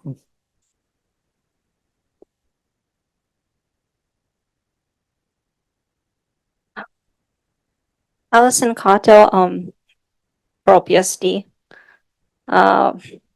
With respect to the Puukoli Village project, which is the Malka area at the top, petitioner appears to be moving the project forward, subject to certain hurdles like the water issue, which seems like it's the main issue holding things up, given that petitioner has already expended a lot of money and gotten various documents and permits. OPSD understands that further changes will be needed to update various aspects of this project, but the project will provide housing in a location where it's appropriate and very much needed, especially after the wildfires. With respect to Puukoli Triangle, OPSD understands that that portion will be included in the remaining K2020 development plan, and that further changes will be required at a later time.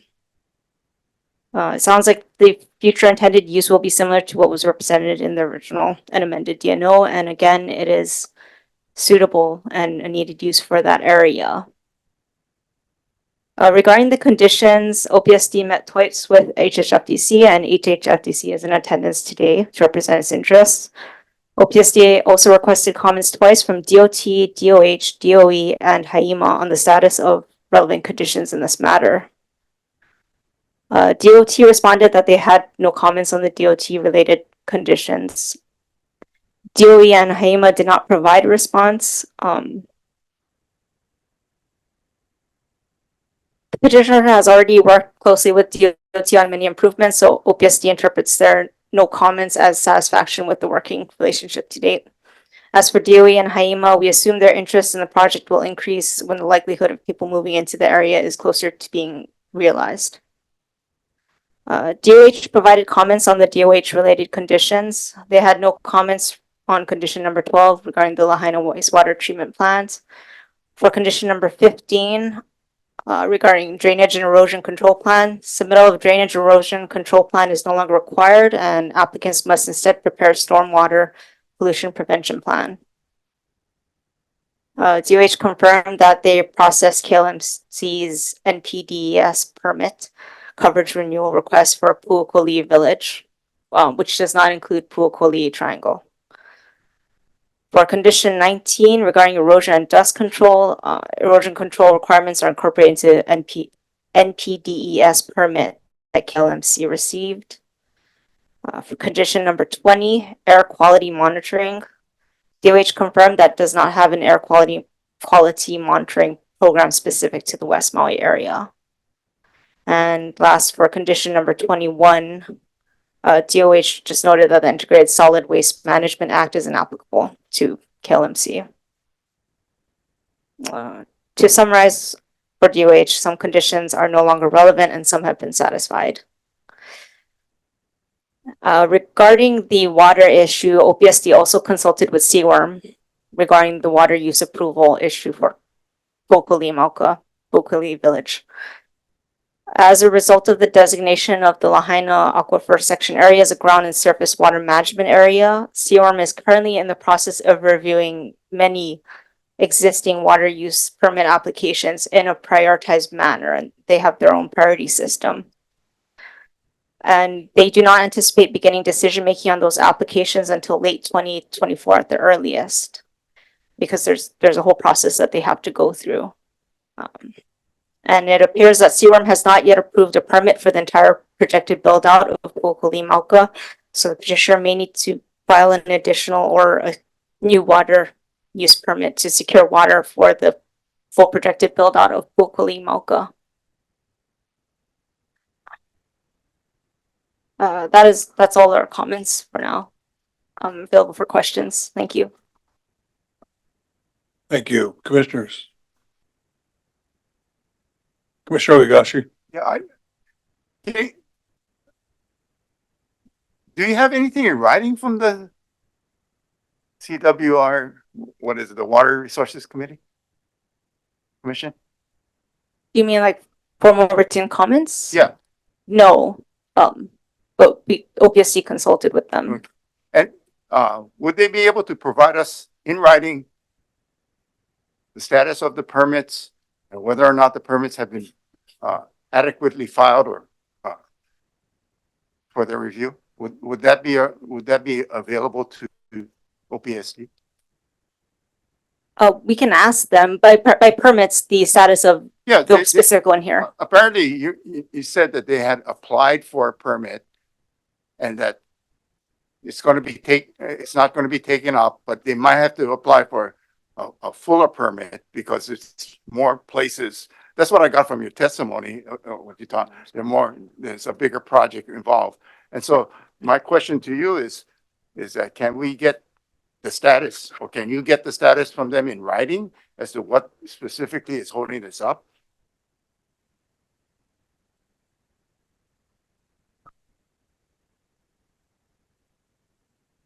We can ask them for it. And when you To see if get, they when can you provide get it, something in would you writing. supplement the record in this case at least so that we have something in writing on file? Because I'm not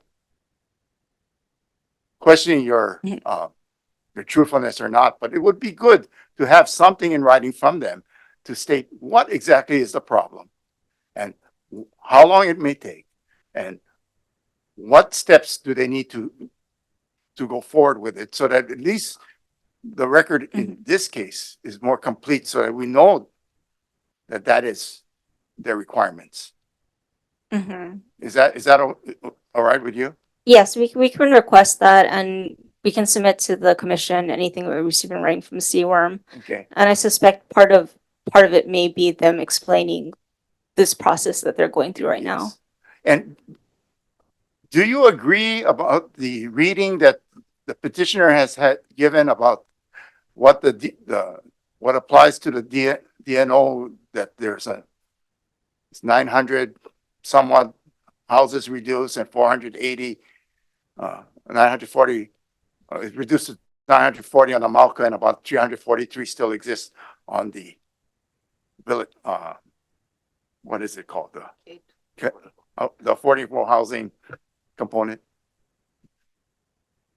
Is there a question about the current number of affordable housing units Yeah, required? I just want you to confirm that this is what the second part of the second DNO, the amended DNO says. I believe that is accurate what the current amended DNO says, that there is 940 currently required for Malka. And the last area I'm going to ask you is, what can OPSD do to increase or to go forward with trying to get a priority on this particular project with the Water Resources Commission, so that affordable housing can be built in Lahaina area as soon as possible. Sorry, can my client speak? Katia Balaciano. Katia, let's swear you in again. Name, Katia, excuse me, Katia Balaciano, OPSD, Land Use Division. do you swear your testimony today be the truth? Yes, I do. Okay, proceed. Yes, good morning. OPSD, it meets on a weekly basis every Friday morning with members of the governor's disaster recovery team, along with several other state agencies. And the governor's office works with the county and FEMA and others to identify priority projects in Maui to respond to the wildfire disaster. And through those negotiations, the governor's office brings to the state agencies the various projects that are the priority projects, and asks a very similar question to the state agencies. What's the status and what can be done to expedite these particular projects? So are you aware of any of this particular project being? This project is currently not on that list of priority projects. And could you explain to me why not? No, I cannot. Okay. And will this project gain the radar of the governor? It is on the radar of the governor. And I believe that this project has been examined to be on that priority list, but it is currently not. And I don't know what the behind the scenes negotiations involve with the particular landowners. And will we ever know? I don't know if I'll know. Okay.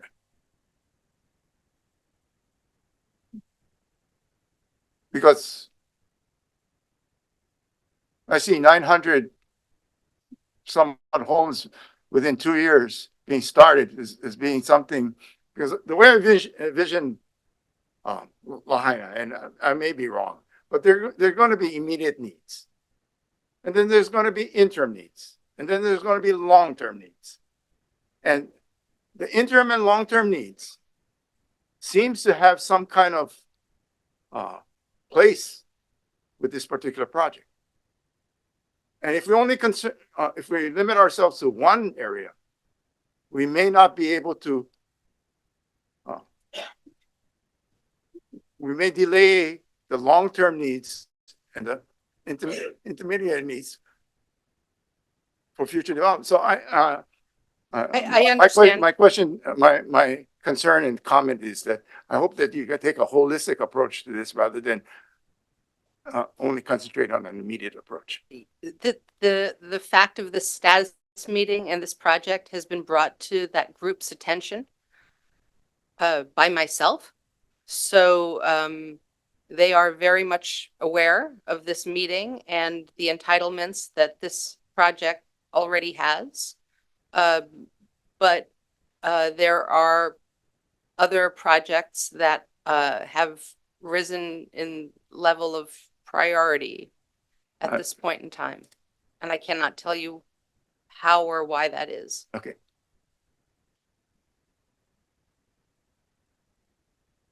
Commissioners, anybody else?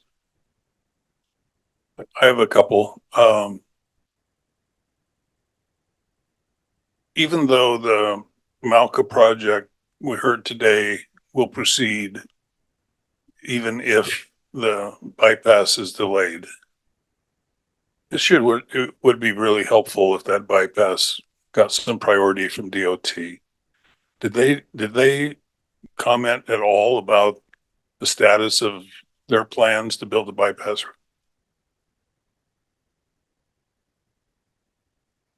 They had no comments. We asked them twice. So, as a follow-up, as we go forward in this process, because I'm sure we'll revisit this process, but let's be specific in asking them about that bypass road and their timing and plans for that. And then, following up on Commissioner Ohigashi's interest it just seems that we're prepared to do something really important and valuable for the community in the Malka project, and it's all hung up because of this water issue. And my sense is that they've made a generalized priority, as we heard earlier today, to prioritize all of the existing applications or existing water uses before they would consider something new at all. That seems to me to be pretty myopic in the grand scheme of things. And I would really encourage this Friday morning meeting to consider opportunities to make an exception to get a little more priority for consideration of the water application for a new project such as this. Because it just seems so important for the community in this part of the island. So I want to encourage you to make that case. And if there's anything this commission can do to help you make that case, let us know. Thank you. We can raise that again with them, but we don't make Seaworms decisions for them. Understand. But they're aware that this meeting is happening, I hope. They are aware. Yes, Okay, and that we've explained it. everything's pointing to them They as being understand. the, what's holding this up. Is that a fair representation? We're hearing from the petitioner. That's the plug in the wall right there. So anything you could do to help, that would be greatly appreciated. Thank you. Okay, commissioners, anything further for the state? Okay.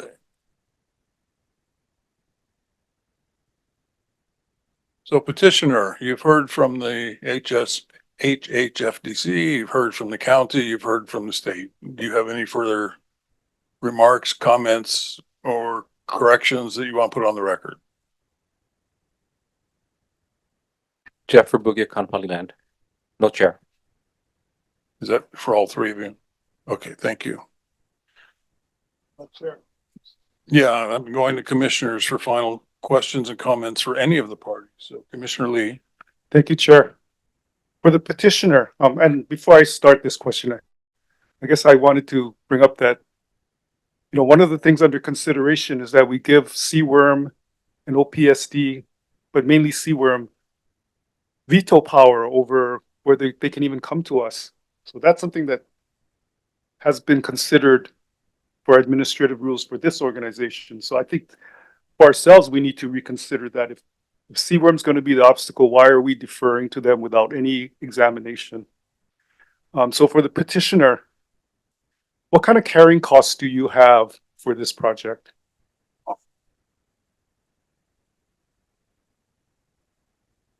Jeff Verbugia. It's hard to answer that question because of the time this project has lingered. But obviously that's something we try to reduce as much as possible.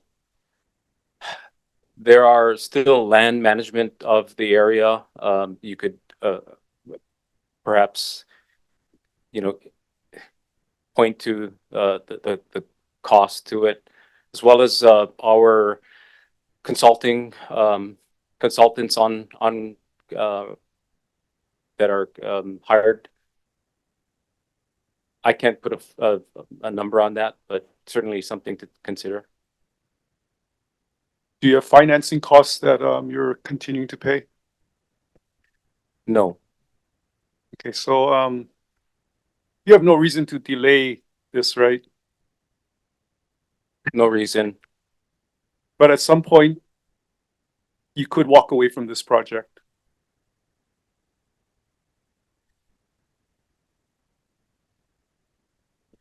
It'd be a hard decision given the time and investment and effort that has transpired over the years. Okay, thank you. And Chair, I want to ask one question of HHFDC. Okay, so you mentioned that they might come back to you for whatever financing, whatever, credits, some, whatever. I know it's still rough right now, but in broad strokes, if they came to you with their proposal, how competitive would they be under your current qualified allocation plan?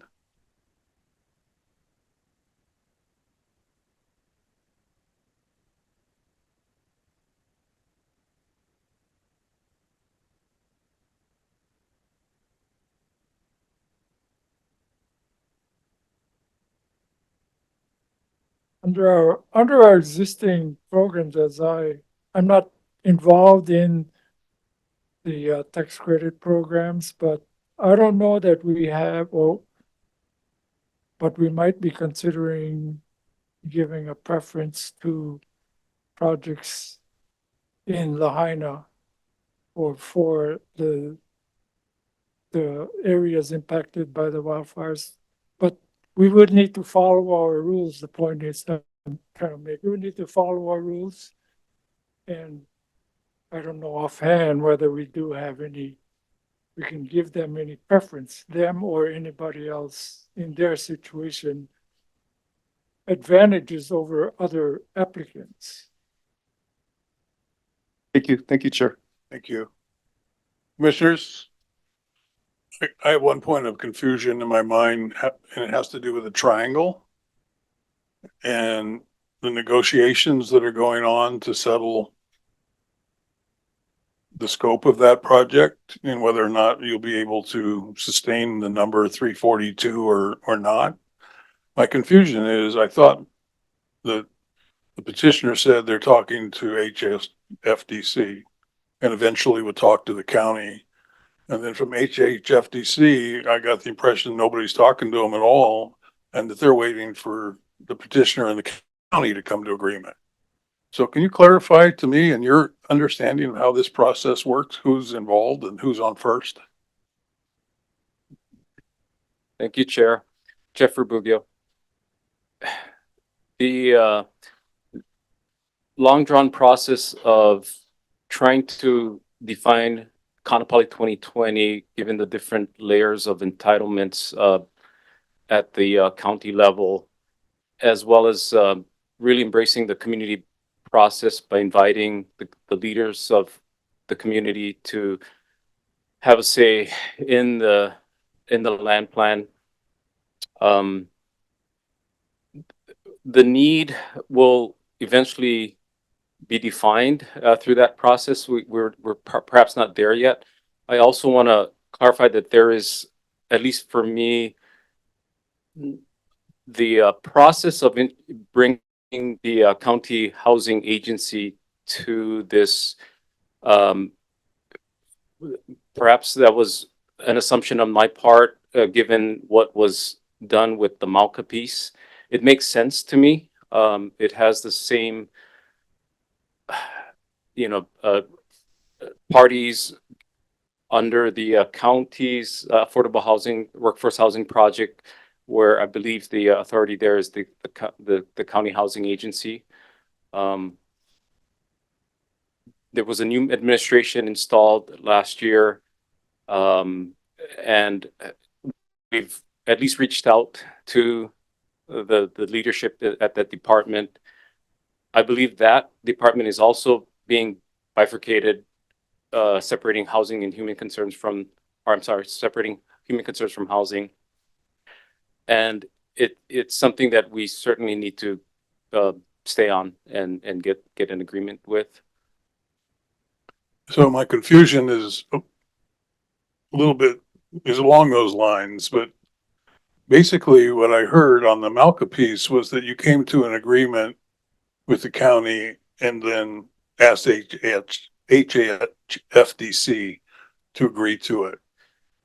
Is that the same process that you're going to deal with the county first and then ask them to agree to it? They're on record saying they want to retain 342 if possible, but they don't seem to be party to the negotiation.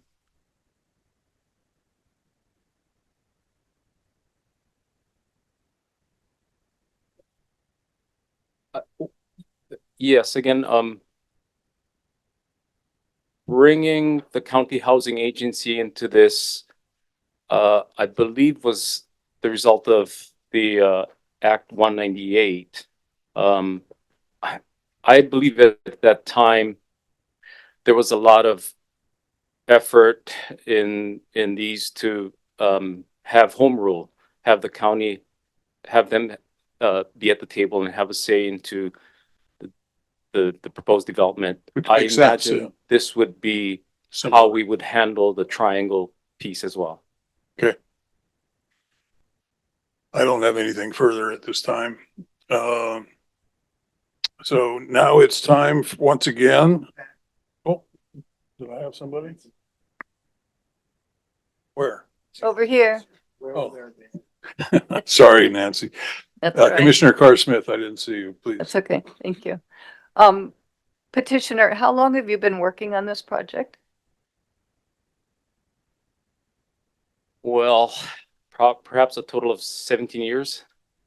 17 years. Oh, okay. And how much money have you spent on the project? I can only provide an estimate, and it's millions of dollars into it. Okay. Well, the commission is the one that brought this to the table, right? I'm just curious. I want to get a sense of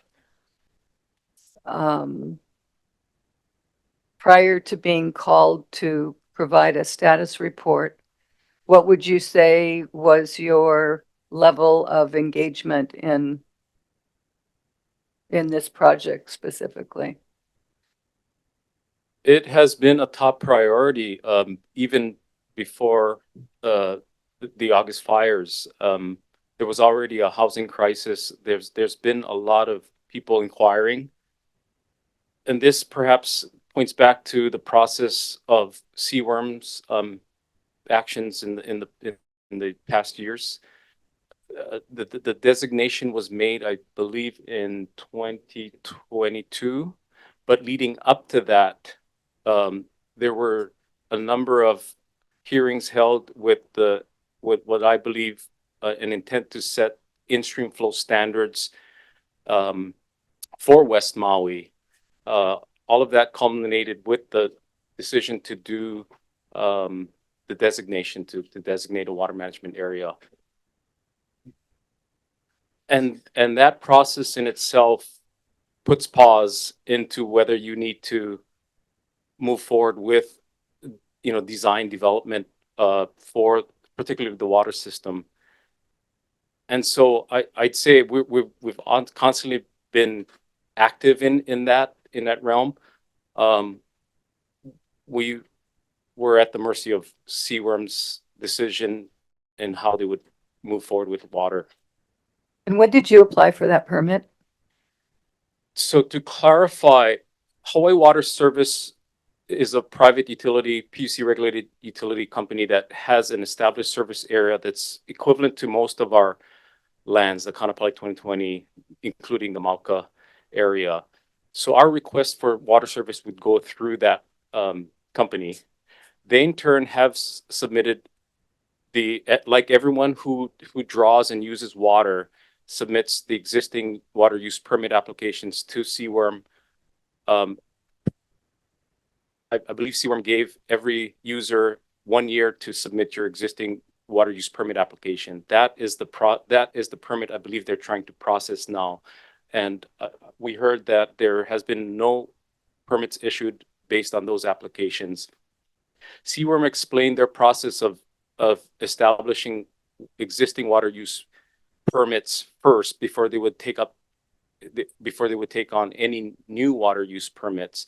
So through Hawaii Water Service Company, we've been constantly in discussions with them. We talked about source location, a well location, and understand their capacity to serve. We have a good sense of that. So there hasn't been, we formally haven't filed, but there is a request for service, and they simply cannot provide a will serve letter at this time because of the situation with understanding what they're allowed to do beyond what has already been established as existing use. That's helpful. Thank you. Thank you. Okay. Anything further? Final round of public testimony. Once again, are there any members of the public who wish to provide new and additional testimony on the status and progress of A92-686? Ms. Kwan? Seeing none, Chair. Thank you. Further discussion. Commissioners, this is a status report. We're not required to take any action at this time. And if no action is taken, it's the requirement of a continued annual status reports will remain in effect. And I believe the next status report is due in approximately 9 to 10 months from today. However, if the commission feels that its concerns have not been addressed based on the comments and responses provided by the petitioner, the chair will entertain a motion that either the petitioner's status report has not sufficiently addressed the commission's concerns, and that further meetings or status updates are necessary to provide the opportunity to do so at dates to be determined by the LUC staff. Or if there's reason to believe that the petitioner will not adhere to conditions set forth in the, excuse me, in the decision and orders, it may request the staff move forward with a formal order for show cause proceedings. Commissioners, is there any questions on how we move forward? Hearing none, it's time for deliberations. So the chair will entertain a motion regarding how the commission should proceed on this matter. So commissioners, what's your pleasure? Commissioner Ohigashi. I'm going to preface this by saying that I agree with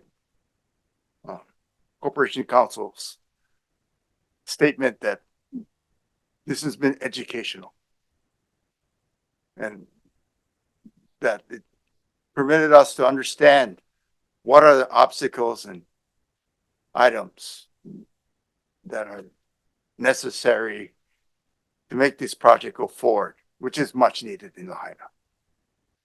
So I think, and I'm not going to be here, it'll be up to Mr. Wu to carry the torch, but I think that a status report,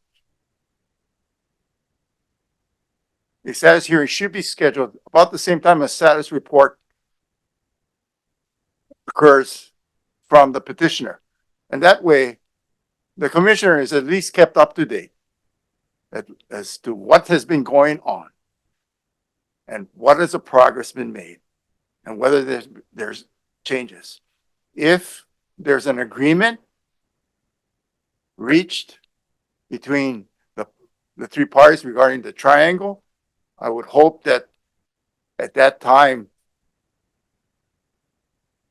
the parties would be able to submit a proposed or come in for a modification of the DNO to reflect any changes that are necessary. But I think that everybody, I think that a status report, a status conference is necessary in the future to keep everybody's feet to the fire and try and figure this thing out. And who knows? Perhaps the governor's new appointments carry much more weight than us at this point. So Commissioner I Ohigashi, make that motion. was there a motion in there somewhere? Yes, the motion was to at the time of the status, the filing of the status report. I'm not sure when it's due. When is this due? It's 9 or 10 months from now. Yeah. Time when the next status report is due, that a status conference be held to update everybody as to going on. And I hope that Office of Planning and County of Maui and HHFDC at least file things in writing. So, but I won't be here, so I won't read them. So could I ask you to, in your mind, address the adequacy of today's status report? I think that they explained it well enough to be adequate. After being pressed on timetables and things like that. I think that the petitioner expressed what obstacles are in their way to trying to complete it, to get a proper timetable in this regard. I am disappointed though that, that we're blaming Kaanapali 20.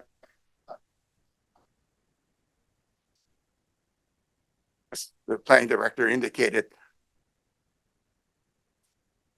it conforms with the existing. So let me see if I can articulate your motion. I find that it is sufficient. So we have, a position that the status report today was sufficiently adequate. Yes. Ariana? There's back. I don't know what happened. So, Commissioner Okashi, I'm going to attempt to summarize your position in the form of a motion. So your status report today provided by the petitioners is sufficient and adequate, and no specific action is required in terms of show cause or anything of that effect.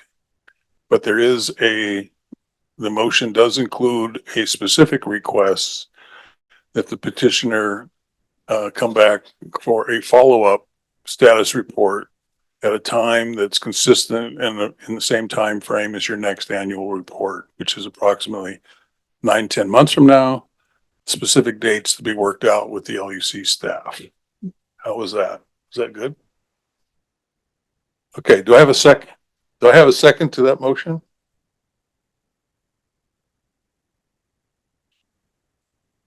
Commissioner Carr-Smith seconds the motion. Commissioner Atta. Turn it on. Yeah. Yeah, when I see all this kind of talk from all of the agencies and the applicant, I'm wondering that I don't know if we have to use a time factor, because I don't know how whether time factor like we have or something, but it's depends on the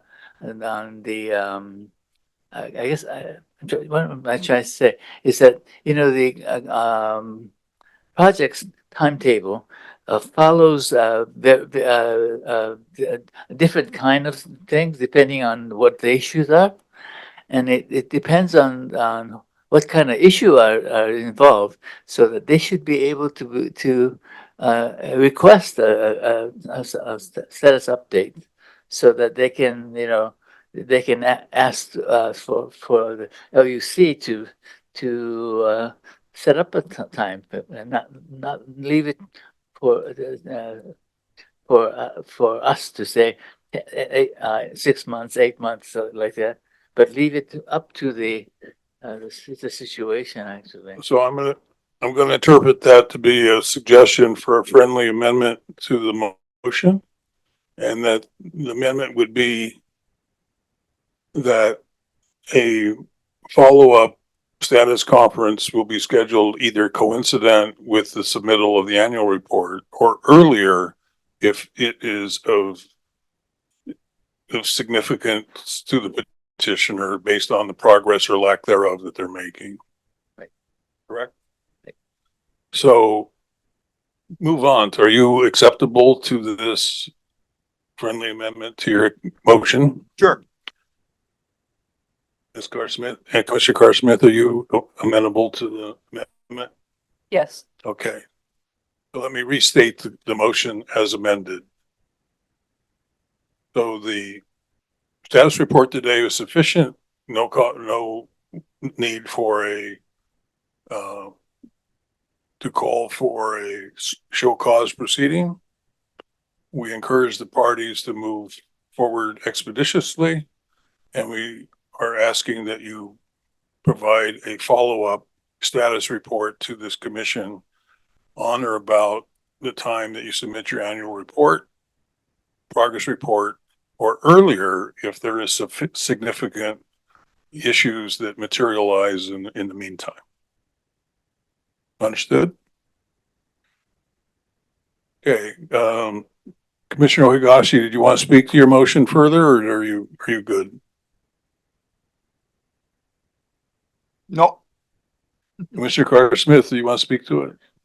No, I'm fine. Thank you. Okay, anybody else? Chair, I have a comment. Commissioner Lee? You know, it's quite possible that 9 months from now, nothing has happened. So I'm not sure we should just have a status report just for the heck of having a status report conference. Can there be something where, you know, if the board agrees, let the executive officer decide whether or not one would be appropriate? I'm gonna go back to your premise, Commissioner Lee. If nothing's happened in 9 months, I want to know about it. So I think it is appropriate that they inform us of that. Well, I think they can do that in writing without having to go through this expense of this whole, but you know, whatever the board decides, but you know, this is not without cost to do this. And so if the executive officer gets the written status report from the petitioner that nothing has happened, I don't think we need to be here to hear again that nothing has happened because CWORM hasn't done anything. You know, now if the executive officer feels, I guess I want him to have some discretion so that it's not a mandatory thing, but Fair enough. thank you. So I'm gonna interpret that to be another friendly amendment. And the amendment is a modification of the amendment that was put forth by Commissioner Atta. So we're asking you to come back for a status report on or about the date of your annual report. Sooner if there is significant events you want to share, and later if there's nothing to report. Is that okay, Commissioner? I think we mentioned that the Okay. executive officer would be the one to have the discretion. Staff will work it out. Yeah. Commissioner Higashi, you okay with that? Okay. Commissioner Carr Smith, you okay with that?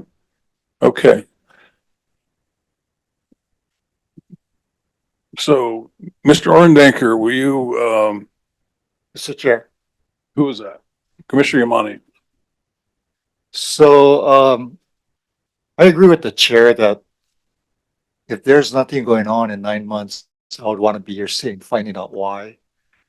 I agree with the Corp Council that it's been enlightening to learn, and I think, yeah, it costs money for the state, but if we can get the housing going because of these meetings, then I'm all for it. So I kind of disagree with not meeting because there's nothing to report.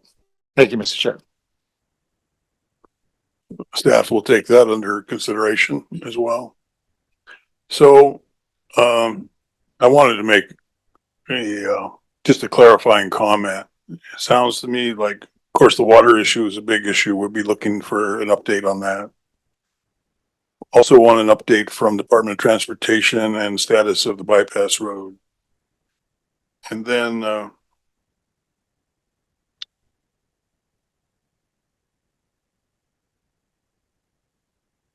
status of the negotiations between the three parties regarding the triangle. Those are the three top of my list. I'm sure there's more others. Mr. Orndanker, please take a roll call vote. Excuse me. Best you can. I was just gonna defer to what you said. It's in the record. Yeah, it's in the record. The motion, is for that the status report today has been sufficient, but a status hearing may be scheduled when the next status report has been filed or earlier significant activity occurs. The executive officer is authorized to determine whether or not a status conference or hearing is required at that time. Let me see. Commissioner Higashi. Aye. Commissioner Carr Smith. Aye. Commissioner Atta. Aye. Commissioner Kahele is absent. Commissioner Kamakeo, hello. Aye. Commissioner Lee. Aye. Commissioner Yamane. Aye. Chair Giovanni. Aye. Thank you, Mr. Chair. The motion passes unanimously. Yeah, final comment. I just think that, what I'm hearing from everybody is that this has been a worthwhile enterprise today. I'm glad that it was. Hopefully the petitioner finds it helpful. The county finds it helpful and we'll put some priority on it and the state can do the same. So thank you all. I'm going to take a, Mr. Chair. Yeah. Before we recess, I would like to offer to the petitioners our assistance. Arnold Wong is here to assist with issues such as the Commission Water Resource Management and the Department of Transportation. So please call on him so that he can assist you. yeah, what that kind of means is if you run into an obstacle, big or small, bring it to our attention and we might be able to help it. And contact person is Mr. Wong. Okay. Okay, yeah, I'm about to recess. I just want to make sure there's nothing more on this agenda item.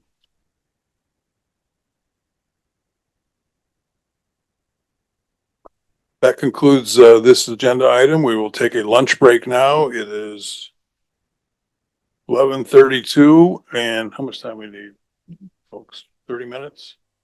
Yeah. We'll return at 12:05. Thank you.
That we would, each commissioner would fill out on their own, rating the performance in different categories and offering comments if they wanted.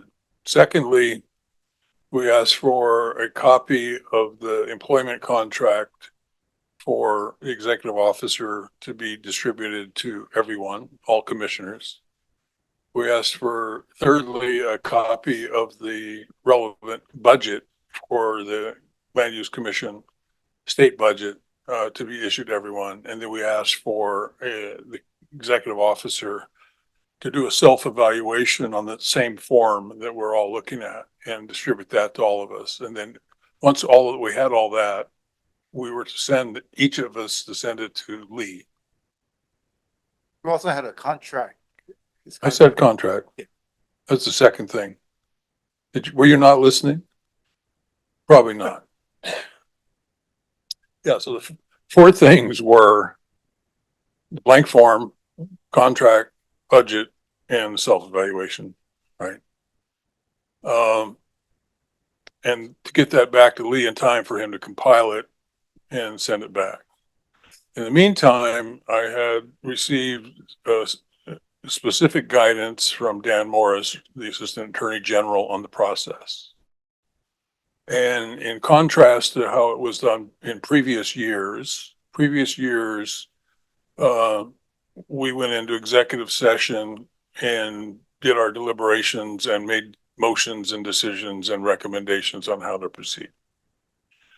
What he has recommended as guidance this time is that we bifurcate that process. And that if I have a motion to go into executive session, I can accept that motion, and that would be for sharing of information and discussion purposes among the commissioners and sharing of the compilations and sharing of comments and any Q&A about that. And we could do that all under sunshine with the presence of the Attorney General in our executive session. However, once we complete those discussions, which is kind of the fact-finding part of it, if we went to go into a decision-making in terms of the decisions would be a specific recommendation on performance quantitatively. And a recommendation, if we so choose, to relative to a salary adjustment. Or thirdly, any recommendation we choose to make optionally relative to his contract, we would do that in public session. So the process this year will be bifurcated accordingly. So the only option that would, there is an option to that, and that's option at the executive officer's choice. And that would be whether or not he'd like us to do the entire process in the public forum. So let me ask you, Mr. Orendanker, would you like us to proceed on a bifurcated as I described, or do you want to see the whole thing played out in front of you publicly? Thank you, Chair. I'm comfortable with the bifurcated process. Okay, then that's the way we'll proceed. So, do I have a motion to go into executive sessions for purposes of discussions on the performance of the executive officer? So moved.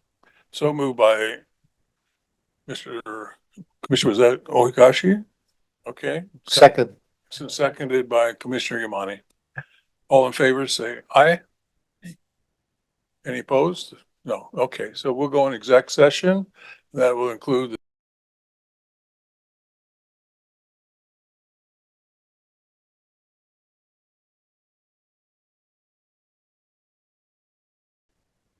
okay, go back in session. Public session is 1:32. So we've had a bifurcated process on the performance evaluation. That one? Yeah. We're proceeding with a bifurcated process on your performance evaluation, which is different than how it was done in previous years. So let me explain again exactly how we're going to proceed. So based on the discussions that we had in executive session, we're going to share with you the numerical compilation of the performance evaluation, which is the same form, Dan, Mr. Orendaker, that you did your self-evaluation on. And we'll give you those scores and what they mean. Secondly, we're going to throw it open to the commissioners that may want to make specific comments, either positive, neutral, or negative, opportunities for improvement, whatever. We also want to let you know that several commissioners, if not all, may want to speak with you individually and privately about their relationship and your performance from their perspective. And I know that you would invite that. We've concluded with the Assistant Attorney General's or deputy or what? Deputy Attorney General's advice that for us in public session to take any position or motion, make any motion on salary, we need to more explicitly agendize that. So that's going to be agendized and deferred to the next meeting. Okay. So, did I get that right, everybody? I think so. So I'm going to verbally give you these numbers. You can write them down if you want. You may still have in your files a blank form.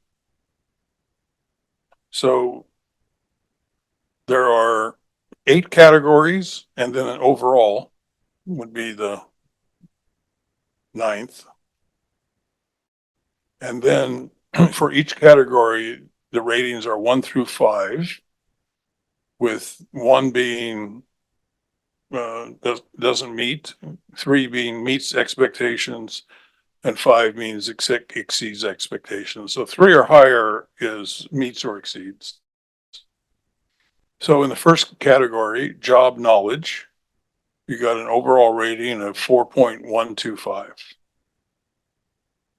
In the second category, put my glasses on here, which is planning and organization, you got 3.51. The third category of communication, 3.51. Leadership / teamwork, 4.0. Decision making and judgment, 3.51. Professionalism, 3.67, 3.625. Commitment to the commission, 3.75. Planning, organizing, and setting of priorities, 3.65. For an overall rating of 3.71.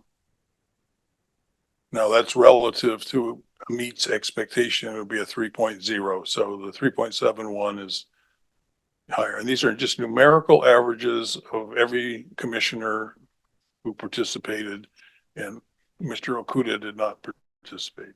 So we had eight commissioners participating.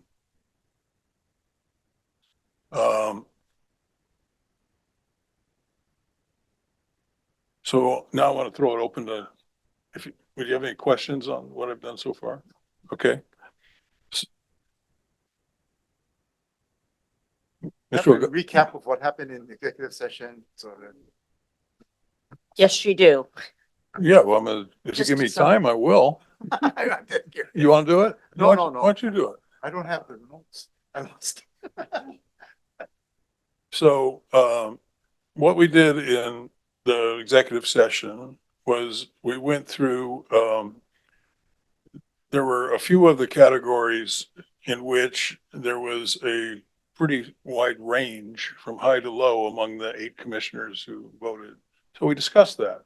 Why high, why low? And there were a few of those. And, let me give you a perfect example of that.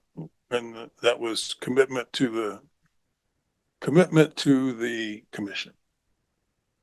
So, a couple of us, gave you a 5.0, recognizing that and the interpretation was your personal commitment to the success of the business of this commission. But there were others that rated you a 3.0 or even a 2.0. And a lot of that was because of the small words under here, not the commitment to, but the paragraph under it, which doesn't comport in my mind anymore to the top. And that says demonstrates full understanding of the responsibility within the context of the commission, effectively implements all laws, policies, and procedures, and supports the work of the commission, including legislative representation. You know, that was a hot button issue at our last meeting, right? So, again, that's an example of the discussions that we had. And I think, can I call upon you, Brian, if you don't mind, to give an example of what we would be looking for, what you would be looking for? And I think we had a consensus. Talking about the small words. Yeah, there's not the headline and the details don't exactly match. So that's a little bit, maybe that's something that can be corrected in the future, but it's kind of like in law, the summary doesn't cover, so anyway, I guess one example is and we brought this up before, is the legislative representation. Is that I was hoping there'd be better communication on the legislative aspects of what affects the commission, what types of legislation we should pay attention to, and be brought to our attention. We might be able to provide some input that might be helpful. So that's an example.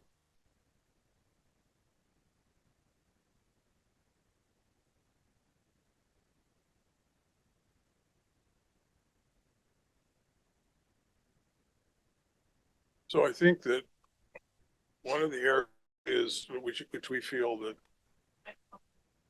I'm going to expand upon what Brian was saying, at least my interpretation of our discussion. And it's kind of a result of what we've been going through the last 6 months with all of these status conferences. We're learning that there are numerous decisions and orders that the commission has made over the last 30 years, many of which there's been little or deficient action. And they hit us one by one when you bring them in, when you agendize them.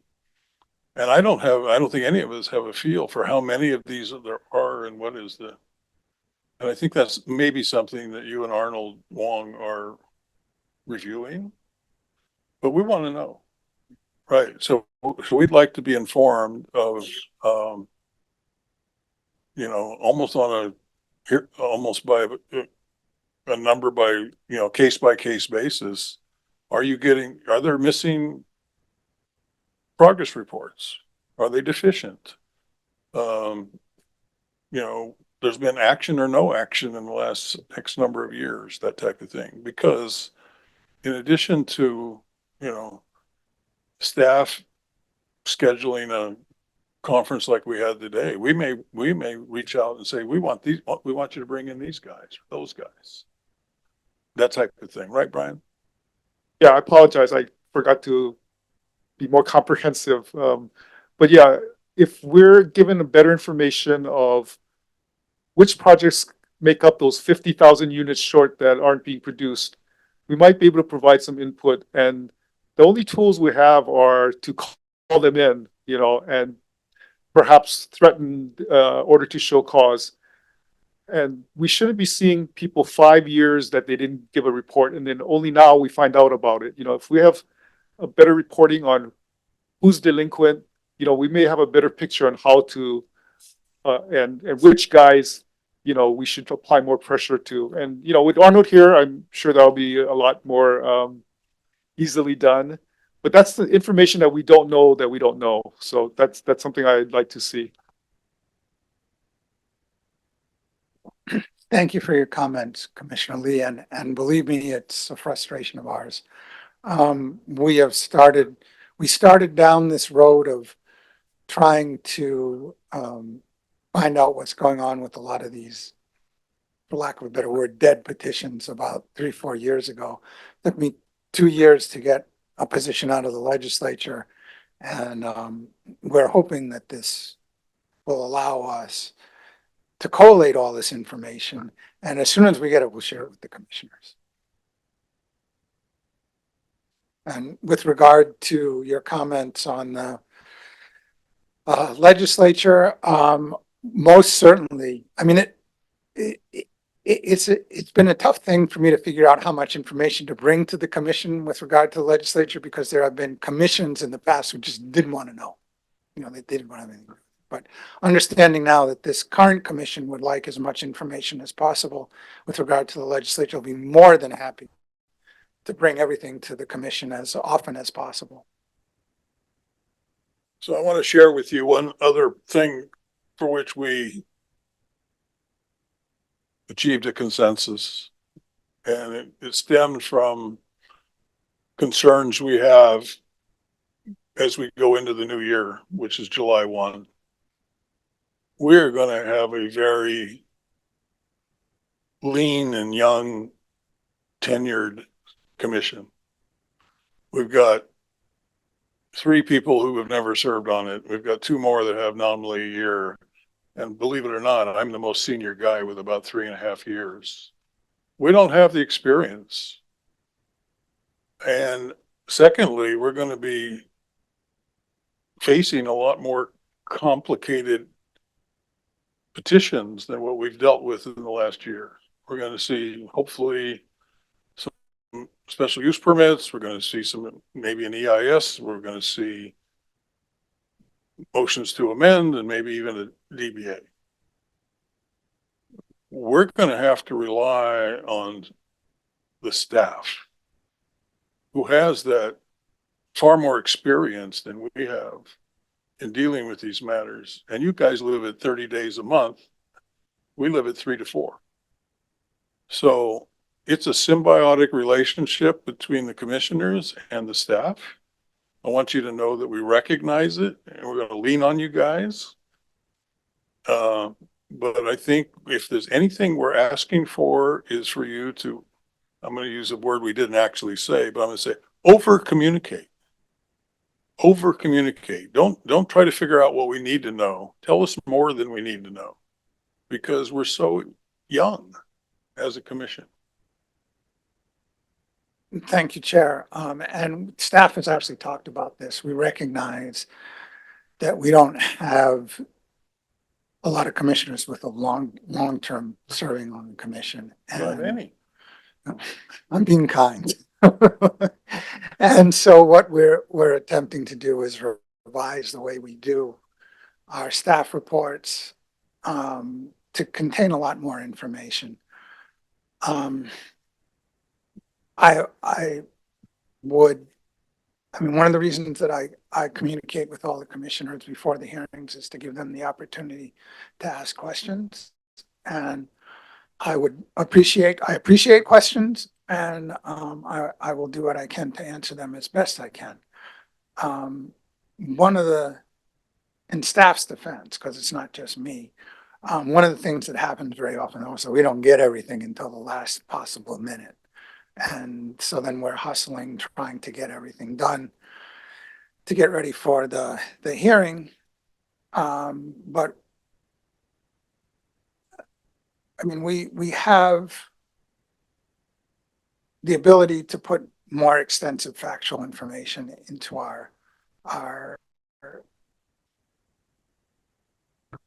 staff reports. I don't know if it would benefit the commission for us to get the staff reports out earlier. I mean, is that something that might help? Because then it'll give the commissioners the opportunity, more time to fill in the blanks. We can do that. OPSD will complain about that because we'll have to get their information in a week earlier. But we can do that if that would help. The amount of information that we have on file for any given docket is significant.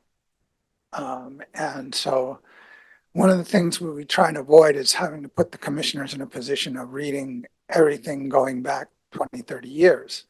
But on the other hand, you know, I can understand the commission's desire to know more. With regard to procedure, maybe we can make those part of the staff reports. You know, what the procedure is with regard to the hearings and what we expect.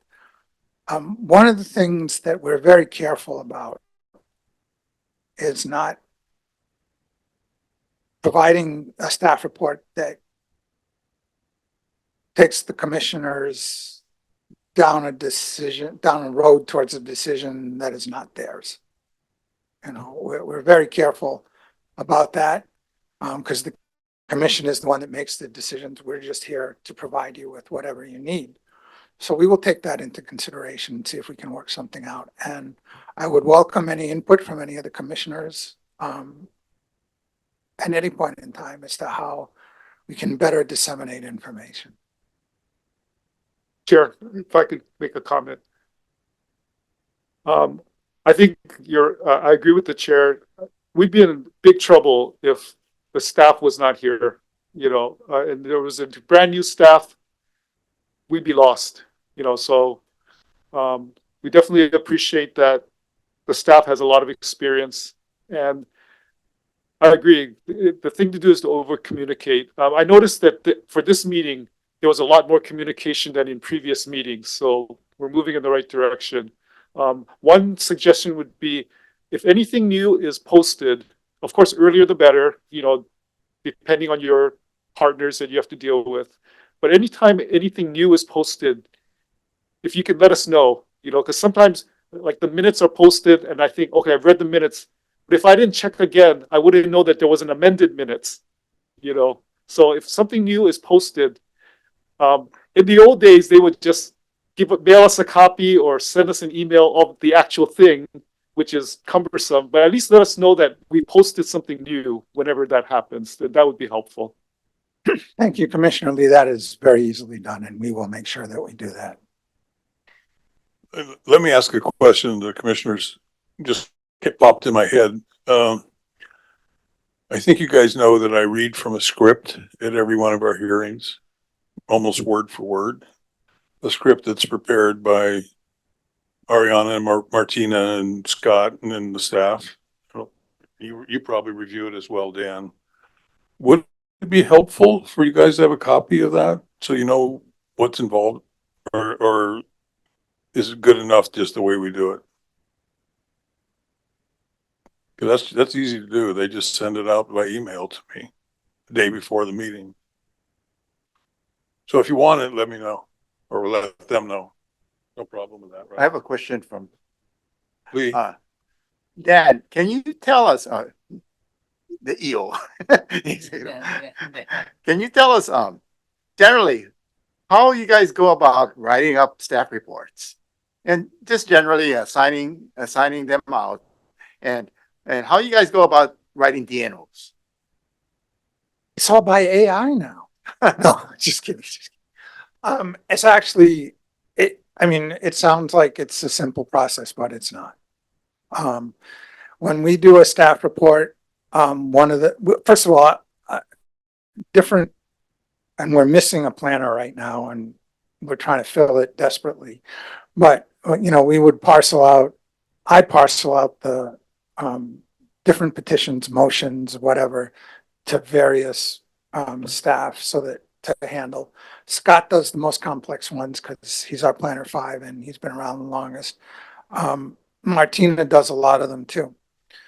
And then what they do is they go back to the file and they look at everything that's on file to see if there's any relevance to what's currently happening. An example of that coming up will be Waimanalo Gulch. There's a huge file on Waimanalo Gulch, but the motion to extend is only relevant from a certain point in time forward. So once they determine what is relevant in the historical file, they'll put that into a staff report. And that's why you see on the staff reports, there's often a long history of the case if it's relevant. Then what happens is that they do a synopsis of the various filings, the petitioner's filings, the OPSD's filings, and the county's filings. As I said, some of the difficulty with that is that OPSD doesn't file until a couple of days before the hearing, but we try and get as much information in there as we can. With regard to the issues that are presented, those come from the filings, and the issues that are raised by the petitions themselves, by the motions or whatever, in conjunction with Chapter 205. And the planners will then, they'll look at Chapter 205 to sort of figure out what sections of Chapter 205 are implicated, so the commissioners know what the parameters are and what they need to do to render a decision. The final portion of the staff report, you notice, are concerns that staff has. And those are things that we don't know the answer to, but we should, or we should get out of the petitioners or the county or the state. Those are done. Well, from a practical standpoint, what happens is the planner who is assigned to that particular petition does a first draft. And then we do peer review. The other planners look at it to make sure that they don't see anything that was missed. And then I review it from the standpoint of, if I was a commissioner and I didn't know anything about this case, is this sufficient? And once that's completed, we finalize it and send it out. If there's a lot of legal issues involved, we'll run it by the AG first. And that's how staff reports. It's an arduous process on complicated cases because it means we have to pull apart the historical file. I commend staff because it does take a lot of time and a lot of effort to get there. The differences are when we have something like we had today, which is the status report, where what's really happening is that staff is communicating with everybody, OPSD, the county, and the petitioners to find out, hey, are we missing something here? Do we need to call you in, or do you have a quick and dirty answer for this? And then the staff reports look a little bit different. Does that answer your question? I don't know if I. The second part about DNOs and how those prepared, Jenner. I'm sorry. Okay, when DNOs are prepared, we haven't had any DBAs in a while, but usually when there's a DBA, we ask the parties to give us proposed decisions and orders. And those become the backbone of the final decision and order. Staff uses those, cites back to the record, and then massages them so that they end up looking like what the commission decided. Up until recently, with motions and status reports and things like that, we're creating them from scratch. I mean, the staff is actually creating them from scratch. That can be a long process because often the AG has to weigh in on that. And not often, but always the AG has to weigh in on that. So when you're crafting the DNO, you also have advice from the Attorney General as to whether or not this meets the necessary factual requirement necessary to support a conclusion of law or a finding of fact or things like that. You have the AG to review everything. Is that right? Yes. Although the AG gives a lot of deference to the findings of fact made by the commission, and they're really, Julie can answer this better than I can, they're really looking at it for legal sufficiency. Really, ultimately, the decision is that of the commission. What you want in, what you want out, you want to add stuff in, it's your call. What we do is we review it to make sure that it complies with the statute and administrative rules, and that it's, it would pass muster, if appealed. Just to be clear, then the proposed DNO comes to the commission for its final vote on it. Is that right? That's correct. And then, and that's how the process works. Yes. Okay, I just wanted to know. Well, I think there's maybe one other step, or maybe you said it and I didn't get it, but you get a first draft and people are looking at it, but don't you have commissioners that look at it as well? If a particular commissioner takes an interest in that DNO, we will, usually at their request, give it to the commissioners for review. There's a twist to that though, because if the commissioner actually drafts the DNO, then the process changes, right? That our rules would require a completely different process for adoption. Explain that.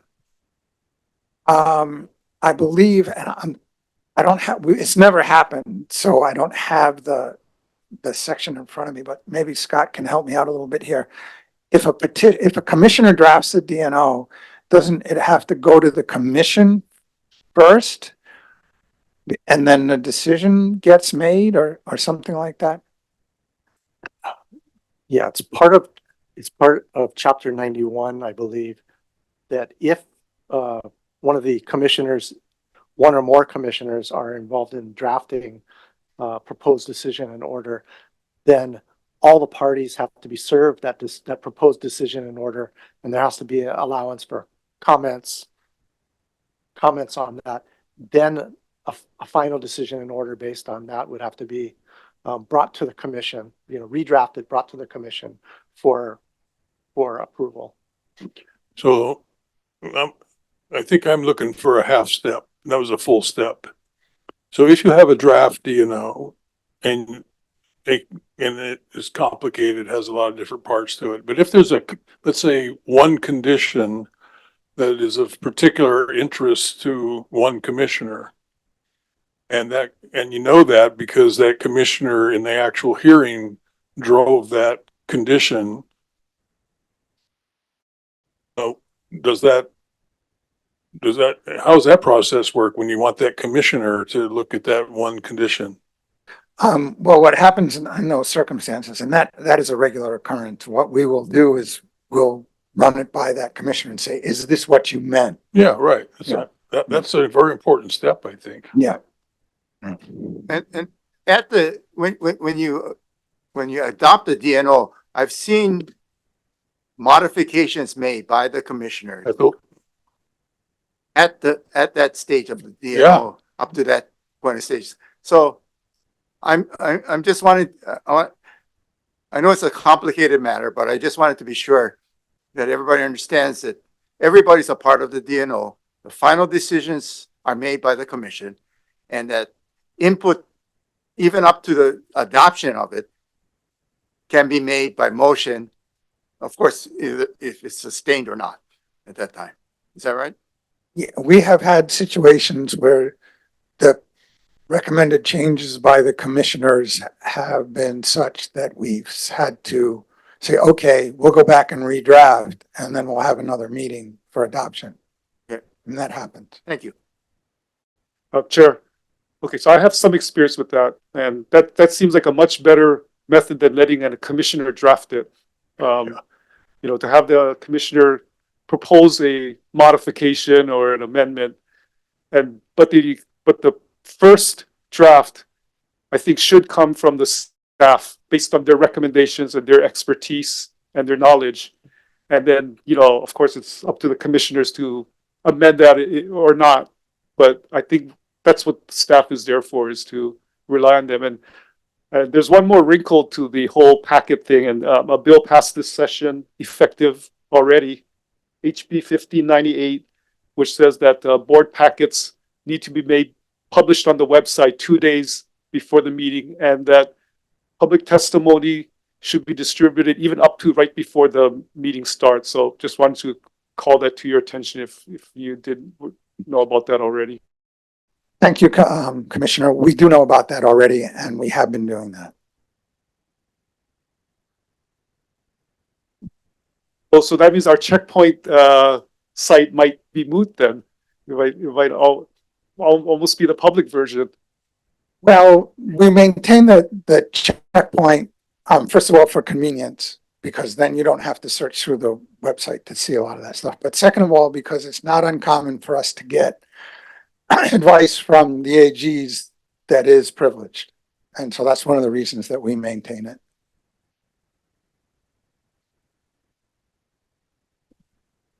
Commissioner Carsmith? Yeah, it seems like the testimony is now in an easier spot to find, yeah? Is that coincidence? In some past cases, it was hard to find it. It wasn't with our documents in Checkpoint. I mean, in Checkpoint, it's on the docket page, and we just link the docket page, and there's a tab for public comments. That website template has been active for what, 2 years, 3 years? The template, because the template itself is relatively new, but yeah, it's always been like that since we switched over to this new template. Yeah, with yeah. public comment tab right there. Okay. Yeah, I think there was a recent example where it was on admin rules, and the admin rules weren't in the agenda section, it was in the admin rules section. So if you didn't look if you just looked in your what's coming up for the agenda, you would have missed it. So that may have been one of the things you had noticed. Well, and even the amended decision in order today that we didn't really have access to. And I'm not being critical. I'm just pointing it out as a thing to remember. What's that? It wasn't on the docket page because it wasn't an active filing for today's meeting. It was an old historical document, so it was located on the historical page. So that's how the website is broken up. What's the current status report page and what has been filed for that status report. And then if you go to the main page for that docket, it'll have the historical years, historical DNOs, historical documents. But yeah, you're supposed to treat the meeting by what's filed for that meeting for your decision, right? Maybe you should do a tutorial for all new commissioners on how to use the page. I thought Yeah, we can do that at I our. thought we got training coming up. Dan, do you have any questions for us or suggestions? No, other than the fact that, it helps if I know what information that you're looking for a particular, docket or agenda. The more that you communicate with me, the easier more responsive that I can be. I mean, I try and stay in touch with the commissioners, but I also have to recognize that this is just a volunteer part-time gig, so. Yeah, and you got to recognize, and I'm quoting a commissioner here, we don't know what we don't know. So we can't ask for what we don't know. Yeah, I understand that. That's why like I say, I try and call the commissioners before every hearing and at least give them what I see as the pertinent issues and things like that. And like I keep saying, I really encourage you to ask questions when I call. We usually try and get the staff reports out on Friday. So first of all, because we have to by law now, but second of all, because gives the commissioners the opportunity over the weekend to read them. And then I usually make calls on Monday and Tuesday before the hearings to see if there's any questions. I will take your suggestions to heart, though, about sending the commissioners notice whenever something comes in and it's posted for their review. Yeah, I just like to add that in general, I found the staff reports really good. I mean, the information is all there. More times than not, it's because we didn't read it. Because I hear sometimes the questions that are asked is that some people may or may not have actually read the report because it's been asked and answered in there. Not accusing anybody, but it happens. That's why if we are notified that something new has been posted, it's very helpful. I appreciate that, and staff will take that to heart. In fact, I think that the staff reports are so good that they sort of like require some questions to be asked. Okay, let me ask commissioners, anything else you want to put on the record today directly to, or anything I missed? Nancy? I didn't know whether we were going to have any conversation about the budget or the contract since we asked for those things, or. Well, I think that on the budget, it was FYI, and you've got the opportunity to ask Dan any questions you want about it. I don't think it's I didn't anticipate a general discussion on that. But for the salary and whether or not you want to address any contract terms, that will be agendized for the next meeting. If the budget, it literally took me years, not in this position, but in a prior position, to understand state budgets. And they don't make sense, to be honest with you. When I was running Molokai Ranch, if I put a budget like that in front of Singapore, they would have fired me on the spot. But just for your edification, each one of these hearings, when we travel, costs us between $6,000 and $8,000. If we don't, and the way the budget is set up, it assumes that we're going to be traveling every 2 weeks. So, and we don't. So there is some surplus there. We also have a couple of vacancies right now, so there's surplus there. On a year-to-year basis, it's always difficult. And the money allocated, for instance, for a planner 5 is assuming that planner 5 is at the top of the scale. But when we hire a new one, we may hire somebody at a lot less. These little things that don't show up in the budget, because I mean, we don't even do projected cash flows. When I ask our accounting staff for projected cash flow, they lock up. But in the past couple of years, we've had significant leftover funds that we've used to buy things like this and stuff like that. So the budget is not an ironclad thing. I just would forewarn you about that. And money gets moved around all over the place all the time. We have categories in that budget that are totally obsolete, but if I take them out, then I have to do a month's worth of paperwork to explain why and why I want to reallocate the money to another section. So it's easier for me to just leave them in and then move the money around. Yeah. So. George? Yeah, one discussion that we had that, I think it's not the evaluation, but the question came up that what is the role of the LUC in this, I guess what you call, in this kind of a state government, and especially if what the question is, what kind of leadership role should we play? Because our tools are for implementation are very limited, and so, but yet at the same time, we do have a sense of leadership that of the state agencies about the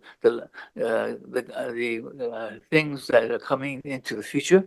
And so I was just wondering if it's something that the staff and the commission would spend some time to think about the role of the land use commission from here on out. And I think that would be useful in both expecting what they're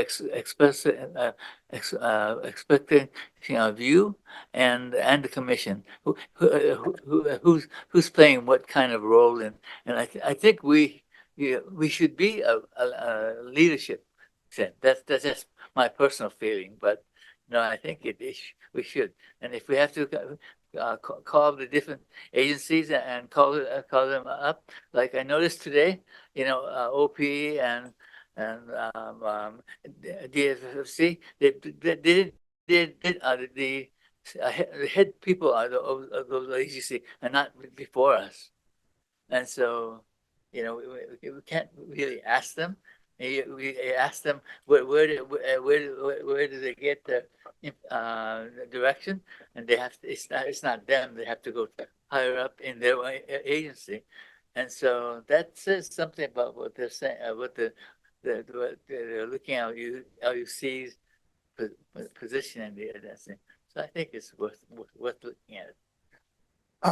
Thank you, Commissioner. This is probably what I spend most of my time worrying about. And when I say that, I don't mean that staff wants to drive commissioners in one policy direction or another. That's not our role. But the role of this commission has changed many times over the years in terms of, driving policy. What staff does and what we try and do, and that's reflected in some of the rule amendments. And by the way, we're completely changing that rule amendment proposal, and it'll look completely different when it comes back in front of you, is to be in front of a lot of these issues. I mean, when sustainability became a big deal back 5 or 6 years ago, we amended our rules to make that part of the process. OPSD is supposed to give us policy guidance.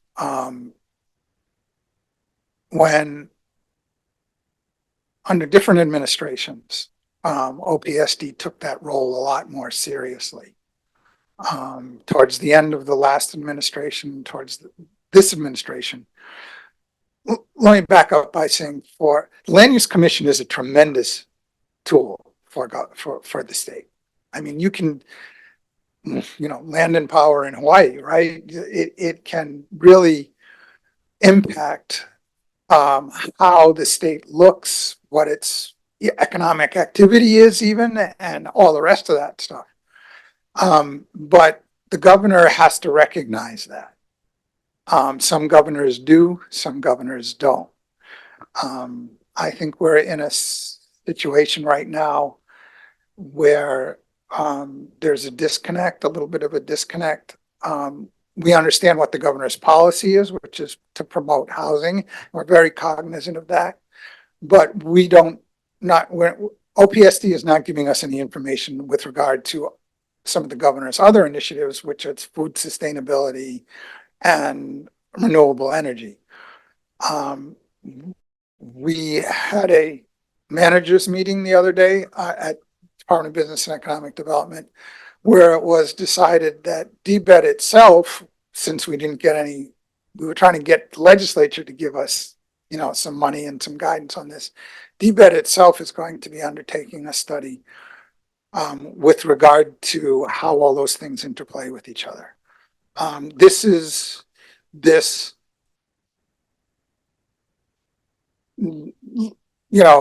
sort of like tabloid direction that we're getting, like, for lack of a better word, it makes it hard for the commissioners to understand what they're supposed to be doing. And we recognize that. We're planning on having a general discussion about this at our training session. And a lot of that is not so much so that we can tell the commissioners, what their role is, but to find out from the commissioners what they want their role to be. I mean, that's, like I said, we're here to support the commission. If this commission decides it wants to be in the forefront of sustainable energy, we'll do that, but I think that my message here is that this commission can make, in this situation, given the current administration, this commission within certain boundaries can make of it what it wants. But we do have the potential to be a leadership organization.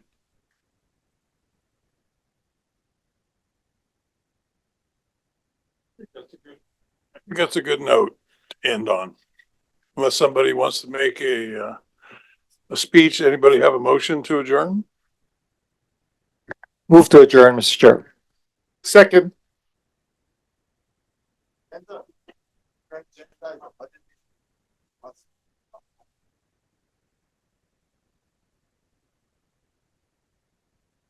I thought we adequately addressed that for you, Nancy, did we not?